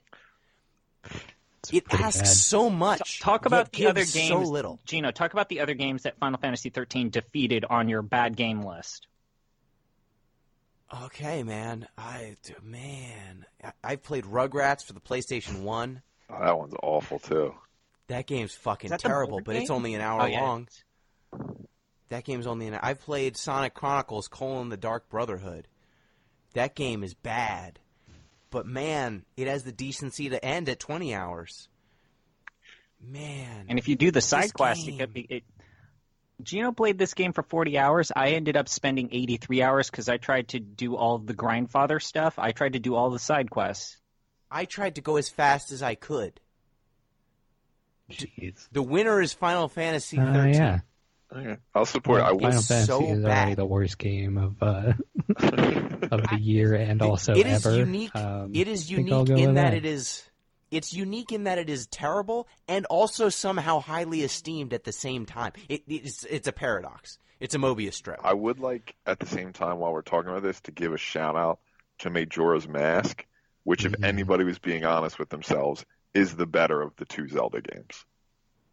No. I don't want. I'm not opening a debate. I'm issuing a fact. We will now move on to the next category. All right. All right, Now ZP's Help I'm Trapped in Sysiphean Torment I'm Award. just going to say Pete had a really weird way of saying that Wind Waker is the best Legend of Zelda game, but okay, whatever. So let's talk about what is the Sysiphean Torment Award. The Sysiphean Torment Award is not only a game that is bad, it is a game that is bad that lasts quite a long time. So I'll briefly go over why each of these games is on here. My Horse Prince is on here because the last level in the game is literally a Sysiphean torment. The final level is called Sisyphus's Cavern. So they mixed Plato with Sisyphus for reasons that I still do not understand. And you can't get out. And it's only a sink for you to spend money to buy carrots and special items that make your horse train faster. And yet it's all for nothing because you can't get out of this cave. Final Fantasy 13, which honestly I kind of don't want to give it the award because I feel like we've talked too much about Final Fantasy 13. Final Fantasy 1, which was a bitter disappointment. The Final Fantasy trading card game, which I will now officially strike from this. The only thing really here is that something that I don't appreciate is the fact that it is starting to embrace one of my least favorite parts of Magic the Gathering, which is I'm working with cards from Opus 1 and 2, and my cards are increasingly becoming weaker and weaker as the later season cards get stronger and stronger. So I feel like they're finding Power creeping a little bit. They're finding an odder version of Magic the Gatherings, like we're striking it from the record and you can't play these cards in tournament. And they're trying to get you back into the economy.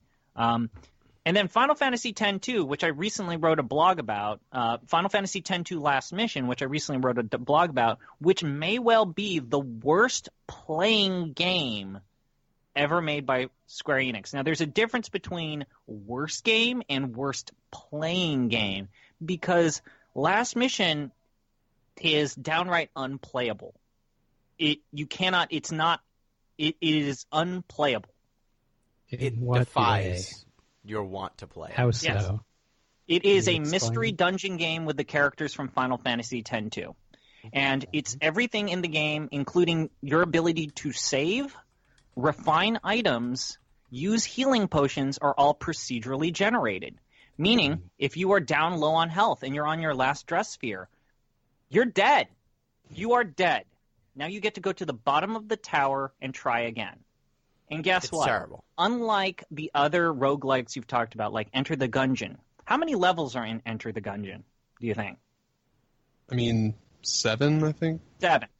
7? There are 7 levels. One of my favorite roguelikes is Risk of Rain. I think that game has 5 or 6 levels. Final Fantasy X-2, The Last Mission, has 80 levels. Jesus. 80 levels, all of which are procedurally generated. It's bad. So I'm which stuck. one is the most? I'm the stuck most bad? between the game that is downright unplayable and the game that is objectively the worst. So I'm stuck between Final Fantasy XIII and The Last Mission. You can spread the hate.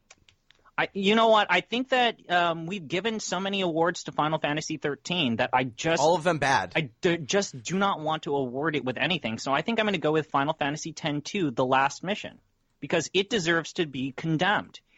80 levels.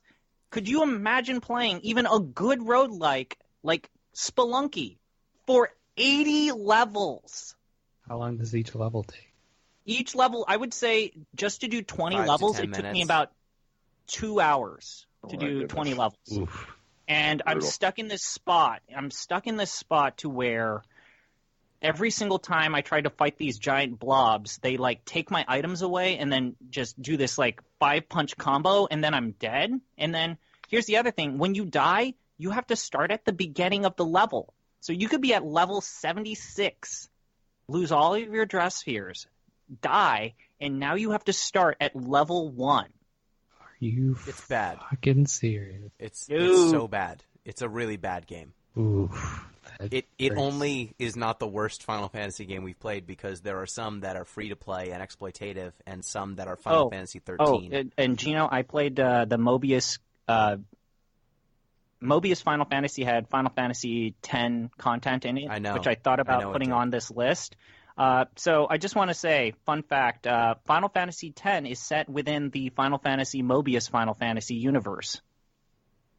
That's horrifying.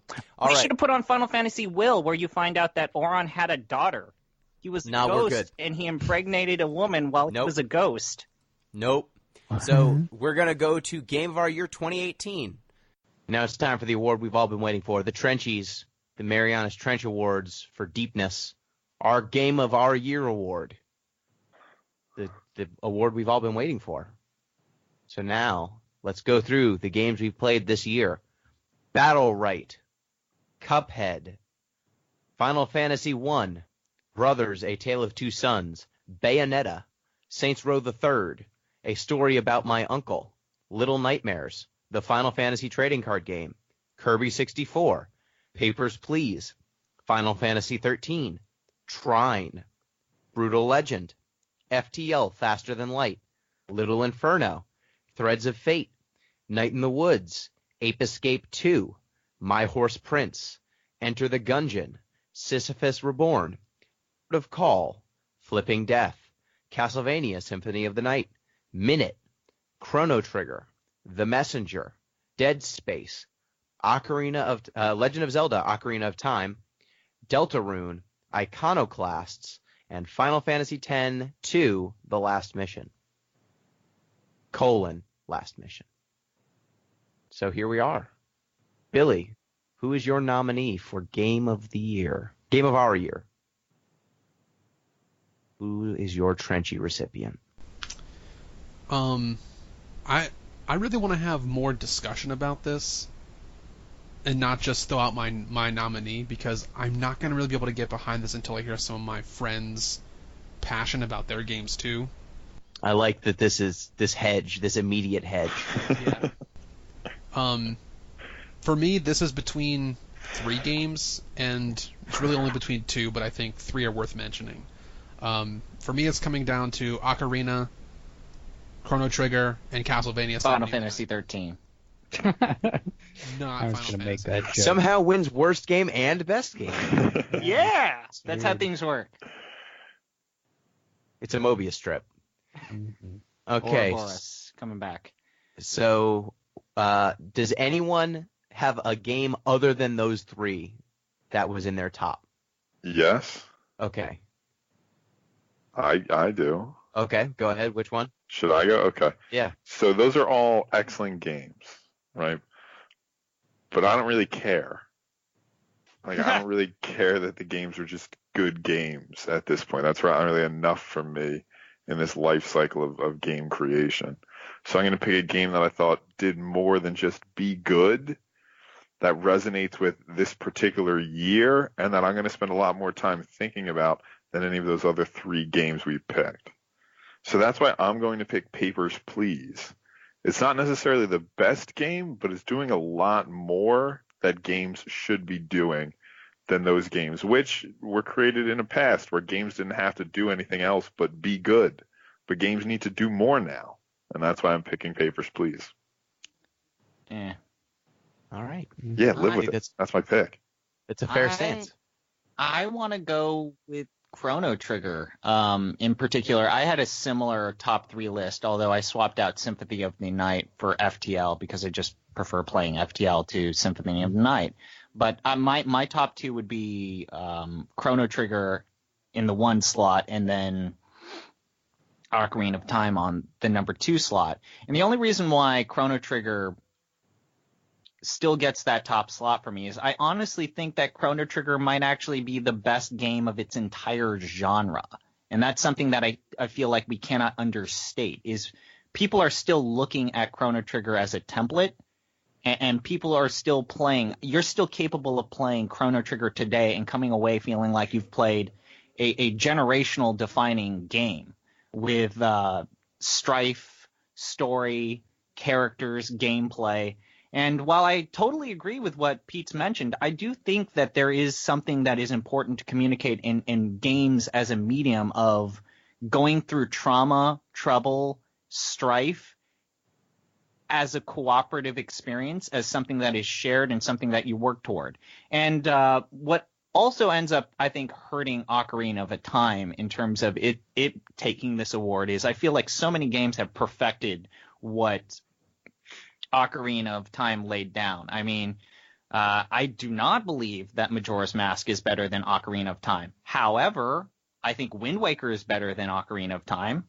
I think that some of the Link to the Past for the DS version, I forget what it was called, is a better Legend of Zelda experience. And I certainly believe that Breath of the Wild is a demonstrably better Legend of Zelda experience. And this franchise has, for better or worse, always attempted new things to the Zelda format, and it has grown exponentially since the release of Ocarina of Time, but it was a progression that started well before Ocarina of Time, and it continues to this day. Whereas I feel like the JRPG genre is still living in a shadow, and that shadow is cast by Chrono Trigger. Yeah, I want to jump in really quick. I'm not going to take too much time here because we really want to get to the main discussion. I actually think you're right, ZP, that there are other Legend of Zelda games that are better than Ocarina of Time. I would place Twilight Princess higher than Ocarina of Time as well. I don't think I'd place Wind Waker higher. Maybe that's just a personal preference. But yeah, there are definitely better games than Ocarina, and I don't think I'm going to compare Breath of the Wild right now with the other games in the series because I think they are taking a big new direction, which is cool. But I kind of want that to be like a big breaking point, and I'm going to kind of lump all the other games. I actually almost want to lump 2D Zelda games together with the 2D ones, and then the 3D ones together with the 3D ones, and then Breath of the Wild's almost a new category for me personally. But I would say similar to how Chrono Trigger defined its genre and in some case rewrote the rulebook. When I look at Ocarina of Time as the first step from 2D Zelda to 3D Zelda and how much they look at that game as a template, that makes me push for Ocarina pretty hard. But I'm still not perfectly sold on Ocarina or Chrono Trigger yet, so that's why I kind of want to hear some other people's thoughts because my own just aren't enough. So, do you have any in this race or any different games coming up? Pick Papers, Please. Papers, Please was pretty good. I was going with Chrono Trigger for much the same reason that was already stated. I think Ocarina of Time, it's definitely a strong competitor for this game of the year because it's a staple. It's a pillar that everything beyond it was built upon. But I think it has, I don't want to say it's dated. It's kind of been surpassed by the later entries in the series. which are like it's important that we recognize Ocarina of Time for what it was, but Chrono Trigger, that's just it's the whole package. It's one contained story that just goes in so many different directions, and at the end of it, you're feeling like that was a odyssey that you just traveled. It's hard to decide between like all these great games that you played in the last 6 weeks, something like that. Yeah. Because that's just you stack the deck. Poor my Poor horse Cuphead. prince. Poor my Cuphead. horse prince. Poor Cuphead. Yes, poor my horse prince. Yeah. Night in the Also- Woods was also a strong entry for this Yeah. one, I think. Yeah. I was like, I really wanted to give it to Night in the Woods, but Yeah, my two were Night in the Woods and Chrono Trigger were my Yeah. top two, and then Papers, Please was probably up there as well. But yeah. I remember the first year we did this show and played such games as Psychonauts and Shadow of the Colossus, and yet somehow we ended up in a fight between Undertale and Valdis Story Abyssal City. Good thing Undertale sucks. And instead of going, okay, Undertale has lost, so therefore we should say Shadow of the Colossus is better, or like other games we played the first year we did this podcast, settled on story winning. And that was objectively, I think all of us would have agreed Shadow of the Colossus was better than Valdis Story Abyssal City, but we got too in on all of the original, like, newer games being given extra weight. Mm-hmm. Where I feel now because of the game of our year, nature of the category, if we play some legitimately earth-shattering games like Chrono Trigger, Symphony of the Night, like, it's okay if they lose to more modern games. Like, some of these games do not hold up as well. They are great as markers. Like, I think Ocarina of Time is still a very good game, but it is not still an earth-shattering sort of game to play. And you never forget the water temple. You never forget the water temple. Like, Symphony of the Night, I think, is a very good... It's still one of the best Metroidvania games, but is it better than The Messenger? I think so. But it's, you can have an argument there. There's an argument to be had about which game is more enjoyable, which mechanical suite is more engaging. But the Chrono Trigger argument, it's still one of the best JRPGs ever made. It speaks poorly of the genre that a 20-year-old game that anyone can play and then take lessons from is still one of the best examples of this genre. But it is, and it's still very fun to play. And Pete, when you talk about kind of the emotional resonance and the storytelling having a message, Chrono Trigger does have some of those messages lying in, but they're very generic within JRPGs. It's got an environmentalist message in there. It's got a lot of, believe in your friends, take care of your family, just like these big sweeping kind of platitudes instead of specific critiques in the way that Papers, Please has. But I think that those big sweeping platitudes are still more specific than what games like Castlevania or Ocarina of Time have.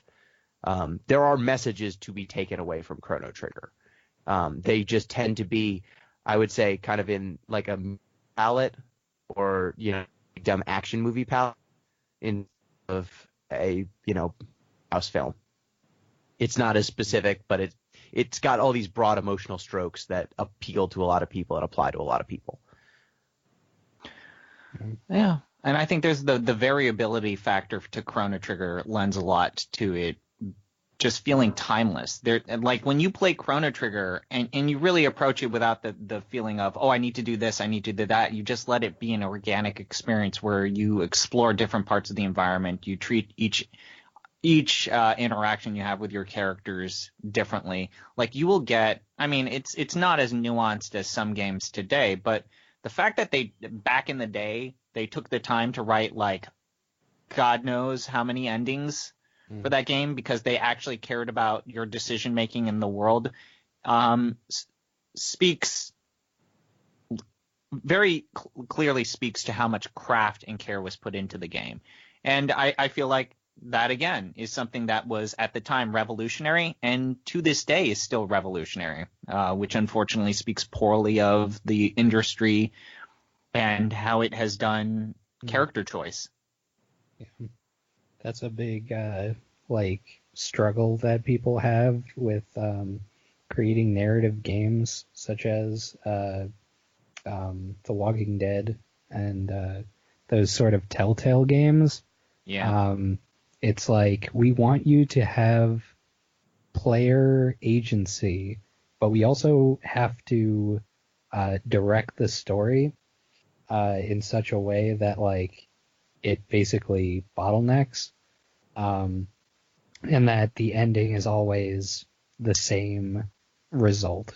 You might change like some dialogue options, but it's not gonna like throw a wrench in the entire flow of the series. And for Chrono Trigger to have like multiple endings in a time where basically it was like games would send you to do one mission and then you would just plow forward and then you would get to the end, and it was very one directional. Chrono Trigger was like the first like major player choice matters game. And it was very, very open-minded to the player's choices. I mean, look at kind of the BioWare format of player choice, where neutral choice, non-color coded, good guy choice, color coded blue, bad guy choice, color coded red. Like Chrono Trigger welcomes you to make your choices for yourself and then continue to live vicariously in your world. And it tracks stuff that you don't even think it's tracking, which is still kind of like eating sandwiches, bumping into things, who you talk to. Like it cared in the sections where it cared about your choices. It cared about such esoteric stuff that games, even now, if you tried to do that, I don't think a player would expect it the first time because it's just so subtle. I think one of the only games that has gone to that extent is Undertale in recent memory. Yeah. Like every single thing, like you change one thing and then like it comes up later and it's carried over through saves, which for like the art style of Undertale is not really something you expect. You think it's like a very shallow experience going into it. I don't want to rant about Undertale again, but something like Red Dead Redemption 2, which we were talking about earlier, that's like where you expect to find like you eat a sandwich and that changes things. To have it in Chrono Trigger is just like, oh, it's so important to the gameplay.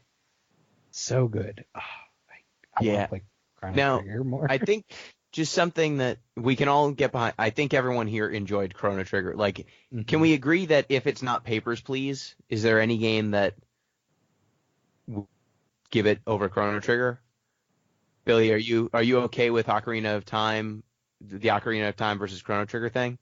I'm okay with Ocarina of Time versus Chrono Trigger as the final two, but I'm not gonna. I'm at some point gonna give an argument for why Ocarina should be the first place. Okay, Pete. Do you find any of those arguments persuasive? No, I mean, you're still listing things that are mostly tech specs, and I don't really care about them. I'd probably still pick, if it's not going to be Papers, Please, I would pick Night in the Woods. However, I don't think history will be unkind to us for picking Chrono Trigger, so I am okay with it. Okay. So let me just make an argument for Papers, Please, because I think, or Night in the Woods. I mean, I can honestly go with either of those two. I really, really enjoyed Chrono Trigger, but at the end of the day, like it's painting in these broad strokes. Mm-hmm. The gameplay, while it is still one of the pinnacles of JRPG game design, that is not the pinnacle of game design. I would say that Papers, Please in its design, even though it's just this kind of rote repetition, the different subtle bits of minutia that you have to care about throughout that game, and the just complete arbitrary nature of the rules that you're enforcing, and the brutality with which you are punished failing to enforce stupid rules, I think is really excellent design. All of the maps, the different types of passports, the different visas that people can come in with, scanning people, when they give you a gun because you have to take down people who try to sprint across the border. Like, there's a bunch of stuff that game throws in there while still maintaining this larger critique, and it all will just combines together into this singular cohesive message. And I think that that's actually a more remarkable gameplay achievement than creating yet another role-playing game combat system, you know? Mm-hmm. There's a lot of JRPGs, turn-based or real-time battle, combat systems. And at the end of the day, yes, it's cool that your characters team up in Chrono Trigger, but they're just modifiers on attacks to make your opponent's health go down fast, or make your health go higher. There's nothing quite as intense as the moments where you have to, process people very quickly, go over, because if you don't process X people today, you're out of money and die. Mm-hmm.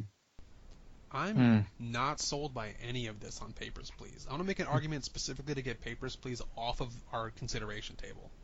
I just want to, so M, you weren't on our Papers, Please podcast. Billy hated Papers, Please. Really? Yeah, because Billy apparently wants to ignore politics for the rest of his life. Oh. Which we told him was a problem to begin with. But also, Papers, Please, he got very good at playing Papers, Please, and the message of Papers, Please was that getting very good at playing Papers, Please is kind of dehumanizing and bad. Yeah. But in order to grind and play it most efficiently, you have to tune out all of the disconcerting political stuff. Okay. So it's a question of it's a question of taste. Approach the yeah. Okay. I would also say, while my opinion of Papers, Please is not as strong as Billy, I would say my overall impression of Papers, Please was not positive. I would kind of put it in the same category as, and the only way I can describe this is if I use a movie comparison, is A Clockwork Orange. I watched A Clockwork Orange once. I respect it as a work of art. I understand that Stanley Kubrick is one of the greatest directors ever, and I still believe that to this day. I watched that movie once. I will probably never watch it again. And I feel the same kind of way about Papers, Please. I played that game once. I deeply respect it. I am glad that it exists in this industry. I want more games to feel that they can use gameplay as a means to communicate deeply political and powerful messages. I will probably never play Papers, Please ever again. I want to add to ZP and say that I also think that Papers, Please should be looked at in game academia as something that tried to do something different and it succeeded, but ultimately I think Papers, Please was not fun. And it's true that not every part of a game has to be fun. There can be parts that are challenging and frustrate you and might make you sad, but there was no part of Papers, Please ever that I was like, I'm having a good time playing this game. And that's something that's never going to be okay for a game that gets called Game of the Year in any sort of respect. Now, again, I disagree. This is a matter of taste. Argument. You can. Let me finish. Yep. So, Papers, Please was not fun. I don't think it did anything technically meaningful, because you say that it was challenging to, it was challenging to, have to grapple with all these things. No, it wasn't. Because all you have to do is get good at playing the game, and it takes any person who's disconnected from the context of today to completely shatter that. The things that you can do in Castlevania, Chrono Trigger, Ocarina of Time, other great games that we played this year, they just do things that Papers, Please can't, which is connect to anyone on a fun gameplay level. And I can't have something as big as it being a not technologically like impressive game doing something that's kind of a niche political message. It's too Niche. I would not say that message is niche. Sure, fine, but I'll say it's probably reaching a niche audience. What fraction of video game consumers are looking for this? But that doesn't matter because it's our award. Red herring, I feel like, almost. All right, fair enough. But still, the other things are deal breakers for me. It wasn't a fun game. I don't think it did anything mechanically impressive. It didn't do anything visually impressive. Actually, the best thing that Papers, Please did was give us that short film that was actually good. I think that I love the visual style of everything that Eric Pope has done. I will defend that man's visual style. I mean, that's part of the reason why Overrated, I know you guys haven't done it for the podcast, is probably one of my contenders for game of my year outside of this podcast. I just feel like the man has used minimal assets to craft these worlds that feel real, that are totally pixelated, and they feel real and authentic. So I'm not going to condemn Papers, Please for its visual style. What I will condemn Papers, Please, and I want to push back on something that Gino said, is that it's innovative, because Eric Pope has been making games exactly like this since he started opening up his itch.io account. And you can play multiple games that are kind of like that innovation of like making that kind of choice system. And I feel like it's the culmination of what he's done so far, but I've been following the homebrew games that Eric Pope is, or what's his name? I forget. But that developer has been making for quite some time. And so I actually don't feel, when I played Papers, Please, I felt like, oh, he took this idea from his newspaper game, he took this idea from his text adventure game, and he took this idea from that demo that I played when I met him in person. Lucas Pope. Eric Pope is the human abomination on Twitter and on Giant Bomb. Yeah, he worked for Harmonix. Different guy. Different Pope. Well, okay. So it seems like Pete, unfortunately, Papers, Please will not. No, it doesn't appear it will be. But I needed to take my stand, and I'm glad fine. You did. So can we move to Night in the... So is anyone other than Billy in for Ocarina? No. No. Does anyone have a stronger feeling about Night in the Woods than Chrono Trigger? If this was like an indie award, I would give it to Night in the Woods. But no, in terms of them straight up. Yeah, if it's straight up, like, you're fighting a titan here. It's I love Night in the Woods. I love, like, I've hemmed and hawed about not wanting to turn my back on it in the past, but Chrono Trigger. I think that's all you gotta say. I didn't play Night in the Woods, so I really can't responsibly participate in here, but I would be perfectly fine to let Ocarina go, because if Ocarina is gonna lose to one of these games, it should lose to Chrono Trigger. Mm-hmm. Okay, Billy, did you want to make your argument for Ocarina?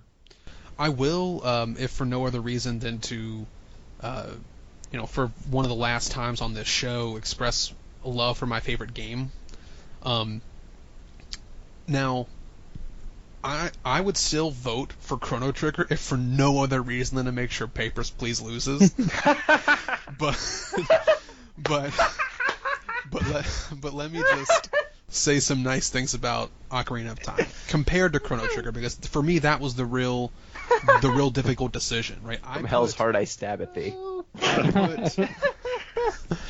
I put Castlevania in my top 3, and then I was pretty resolute that Castlevania was going to be ranked 3. But like I really wanted to have that title. Like, Castlevania, you like got to stand up here with the big boys, and you didn't. I thought we said we weren't going to care about rankings this year to save time. Sure. Self-preservation. Yeah, you're right. Let me get to the real discussion. All right. Chrono Trigger versus Ocarina. I think Chrono Trigger has a better story. Right? There's a hard argument to make that Ocarina's got a better story than Chrono Trigger. I just don't think that's winnable. I'm looking at story, soundtrack, mechanics, impact on the gaming community, all sorts of things that make the game, not just gameplay. So story, I think Chrono Trigger has it better. For music, I think Chrono Trigger has a OST that I would listen to more readily, but Ocarina of Time's music was more impactful for me and probably for most of Western gaming. So I think there's a really close race, but I think Ocarina wins out a little bit in music because of how impactful it was and how recognizable it is in pop culture, completely separate from games. It's just understood. There's more ringtones that are like little Zelda tunes than Chrono Trigger sound bites. I think Wiz Khalifa used a Chrono Trigger song for a beat did. on one of his songs. He did. Yeah. Yes, Yeah. he did. Huh. And when I think about gameplay mechanics, I would look at Chrono Trigger as the best version of a game in a genre that already existed. Right? I'm going to do as best I can for making some kind of literary comparison. Please, Pete, save me if I'm doing this poorly. I'm already angry, but give it a shot. Like, let's take something that is pretty understood in literature, like a sonnet, right? Someone can have the award for best sonnet, but it had a formula already, and you won't take anything away from that sonnet for being the best version of it, right? It can be the best sonnet, but that formula was probably made before, and I think Chrono Trigger is objectively the best JRPG game and will always affect JRPG games in this way. But I mean, it's no Final Fantasy IX, but that's fine. True. Maybe, but I would probably place Chrono Trigger higher than FF9. Well, we're all allowed to not be wrong talking about sometimes. Go ahead. Yeah. We're not talking about that. When I look at what Ocarina did as the first step from Legend of Zelda's 2D top-down history into a 3D world, I think it completely redefined this game's franchise and did so many things incredibly new. When I think about what Z-targeting did for this game and how huge of a mechanical leap that was, I'm amazed. When I think about how much the game changed when you got something like the boomerang or the hook shot or the hover boots, and how it changed how you looked at the game, or when you got the lens of truth and now you had to sort of question how things were presented to you and be more suspicious of items in dungeons. I just finished playing Ocarina of Time today from our original playthrough for this podcast, and I forgot how amazing the Gerudo Training Grounds is as a puzzle. It's almost the most intellectually challenging part of Ocarina of Time. Yeah, it has some lows, like the water temples, lame for some people. I don't mind it, but it's probably my least favorite dungeon, right? I don't have anything against it, but true, it has a low. But then I think about how well all of the other worlds were put together, and how the scene where you watch Kakariko Village burning to the ground because it's the final, or in most playthroughs, the final dungeon you go through before you get to Ganondorf. Like, there's moments of Ocarina of Time that I'm going to remember forever, and there's moments that Chrono Trigger does too, but I think Chrono Trigger's story carries it more than any other part of its gameplay.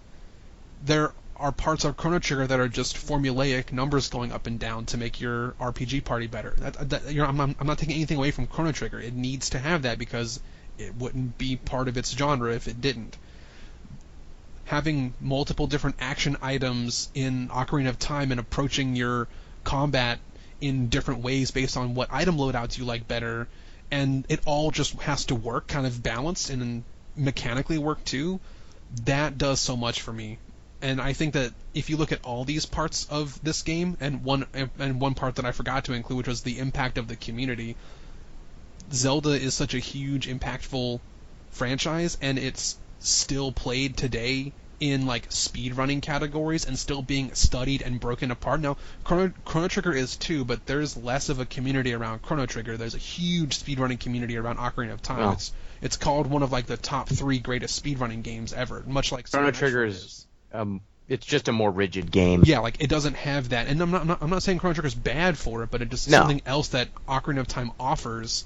So when I look at music and story and mechanics and how it changed its own genre and how it changed its franchise and how it changed the community, it's 4 or 5 things in favor of Ocarina and like 2 or 3 in favor of Chrono Trigger, so it's just really a balanced thing. I think that if you look at all parts of what a game is, Ocarina has more stuff that's done a little bit better than Chrono Trigger does, but I will acquiesce, like, Chrono Trigger has a better story.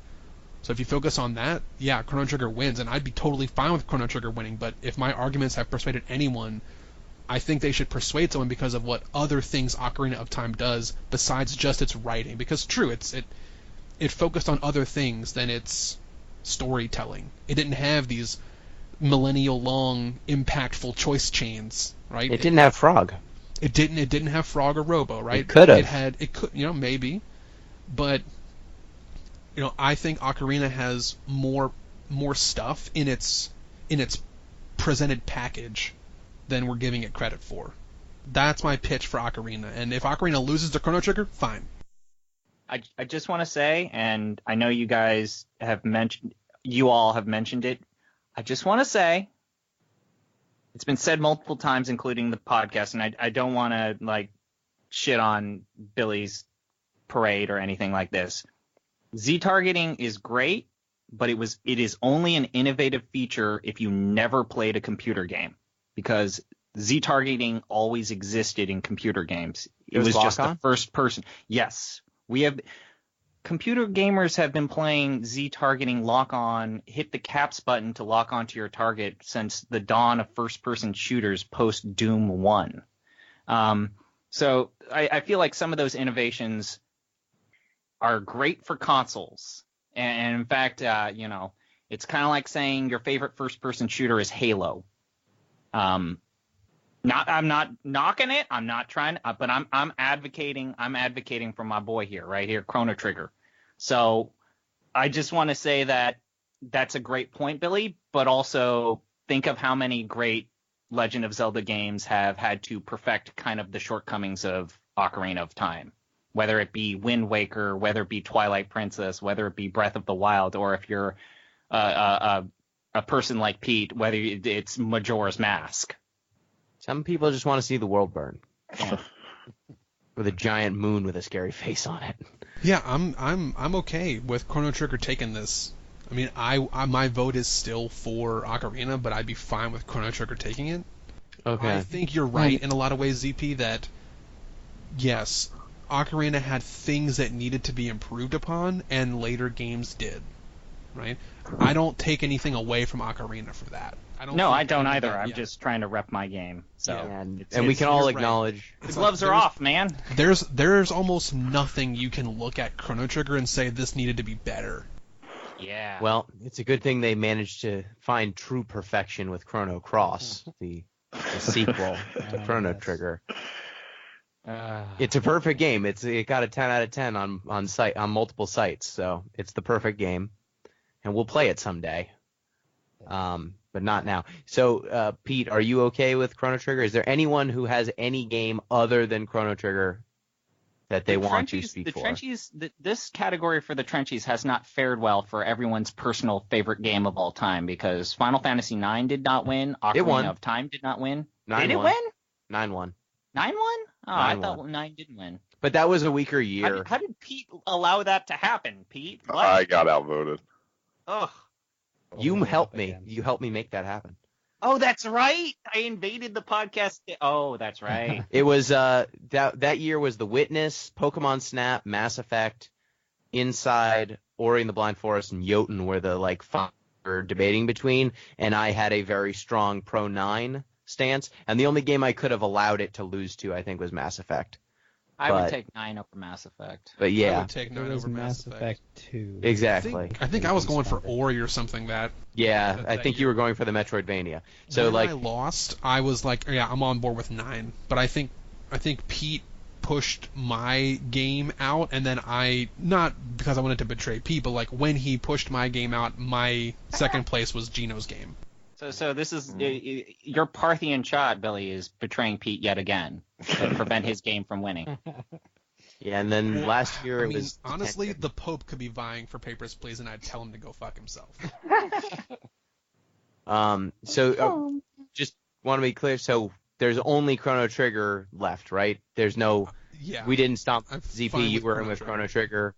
No, I'm gonna nominate My Horse Prince to win this category. No, And, I think we got Chrono I Trigger. will change to My Horse Prince. Oh no.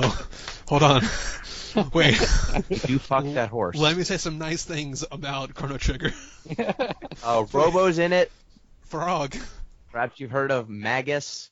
He sucks, but how he's... can you deny sex / booty tag?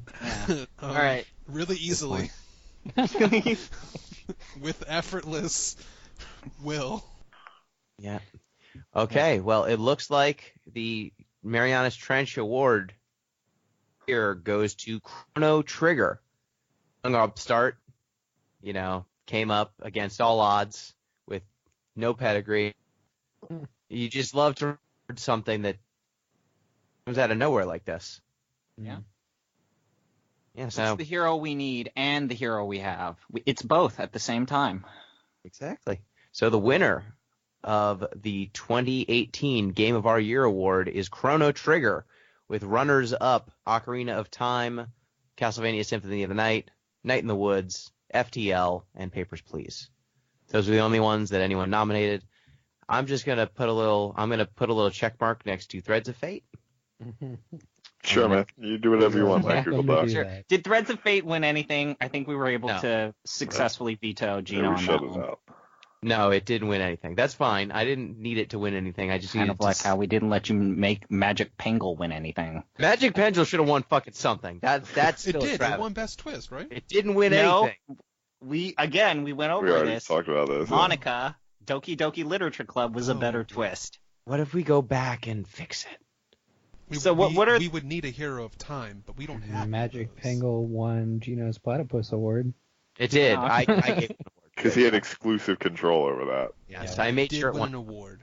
Good. All right. Do we All want to right. run down the other categories? Let's run Or- down all the categories. Yeah, just give us a quick run back of who the Just winners in are. case you had an episode and just woke up now, or you fell asleep because this podcast is long. This. Here are the winners. The winner of our Game of the Year 2018 is Enter the Gungeon. The best comedy was Flipping Death. Best drama was Brothers, A Tale of Two Sons. Best horror was Papers, Please. Best action was Bayonetta. Best adventure was Chrono Trigger. Best character was Bay Centello. Worst character was Hope. Best soundtrack was Ocarina of Time. Worst game of the year was Final Fantasy XIII. Prettiest game was Cuphead. Best performance / voice acting was Brutal Legend. Best mechanic was discarding cards to create CP in the Final Fantasy trading card game. The worst story or written dialogue was Final Fantasy XIII.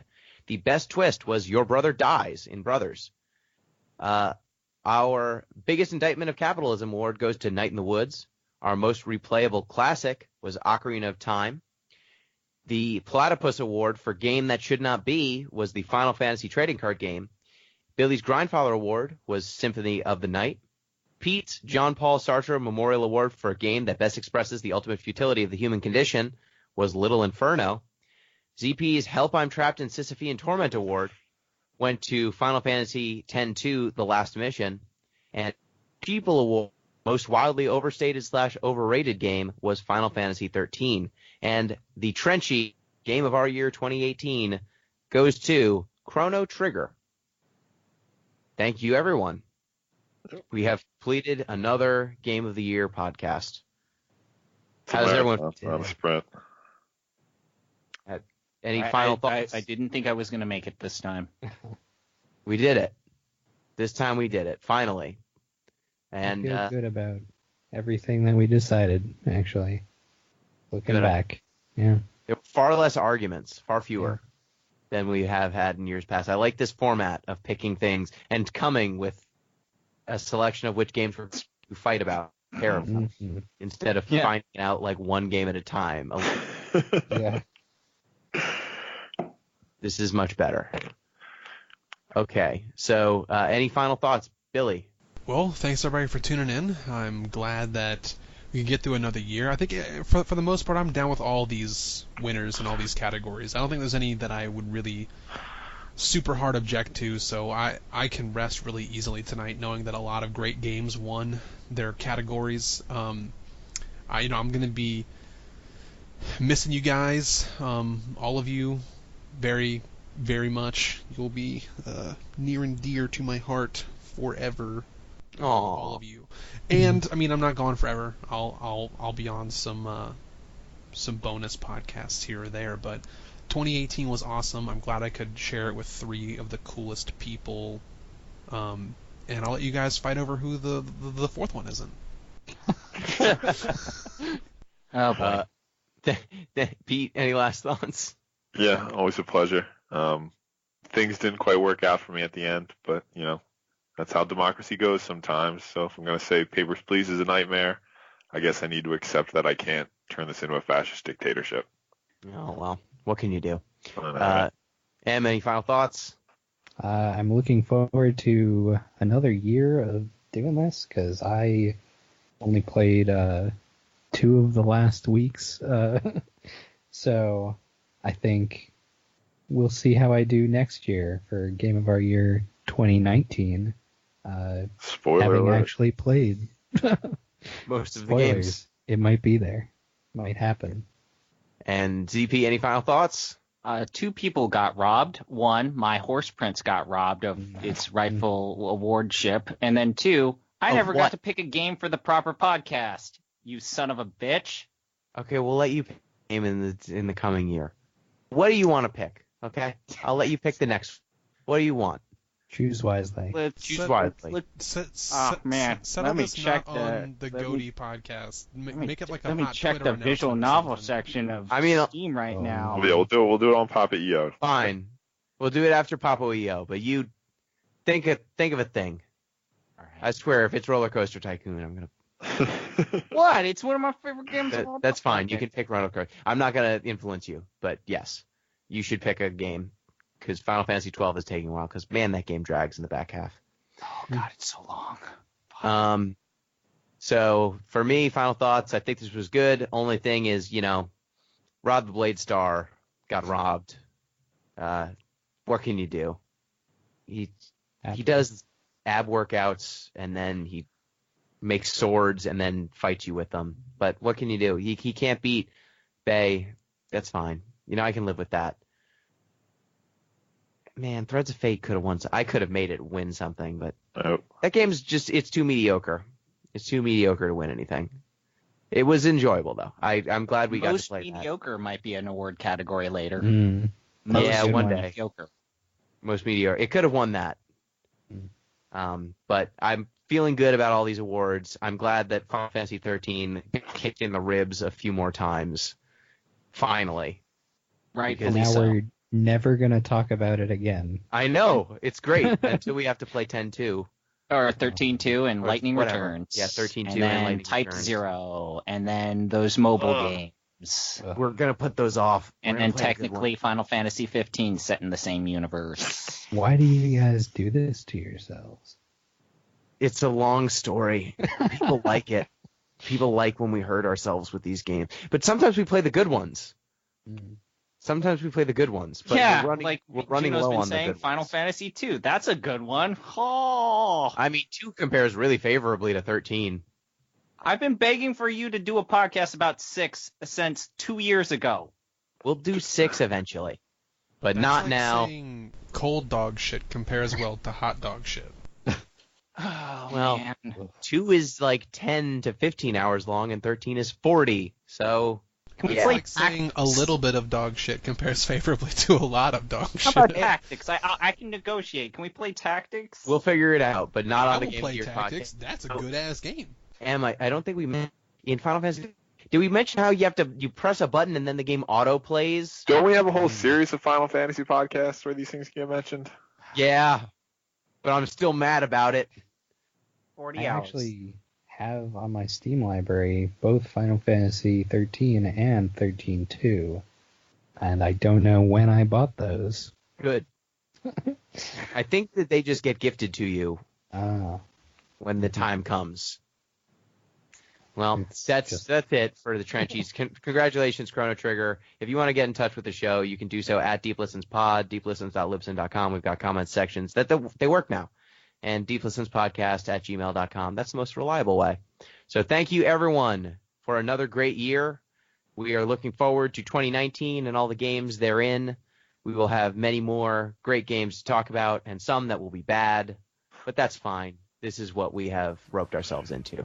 Thank you, listeners. Till next time, peace!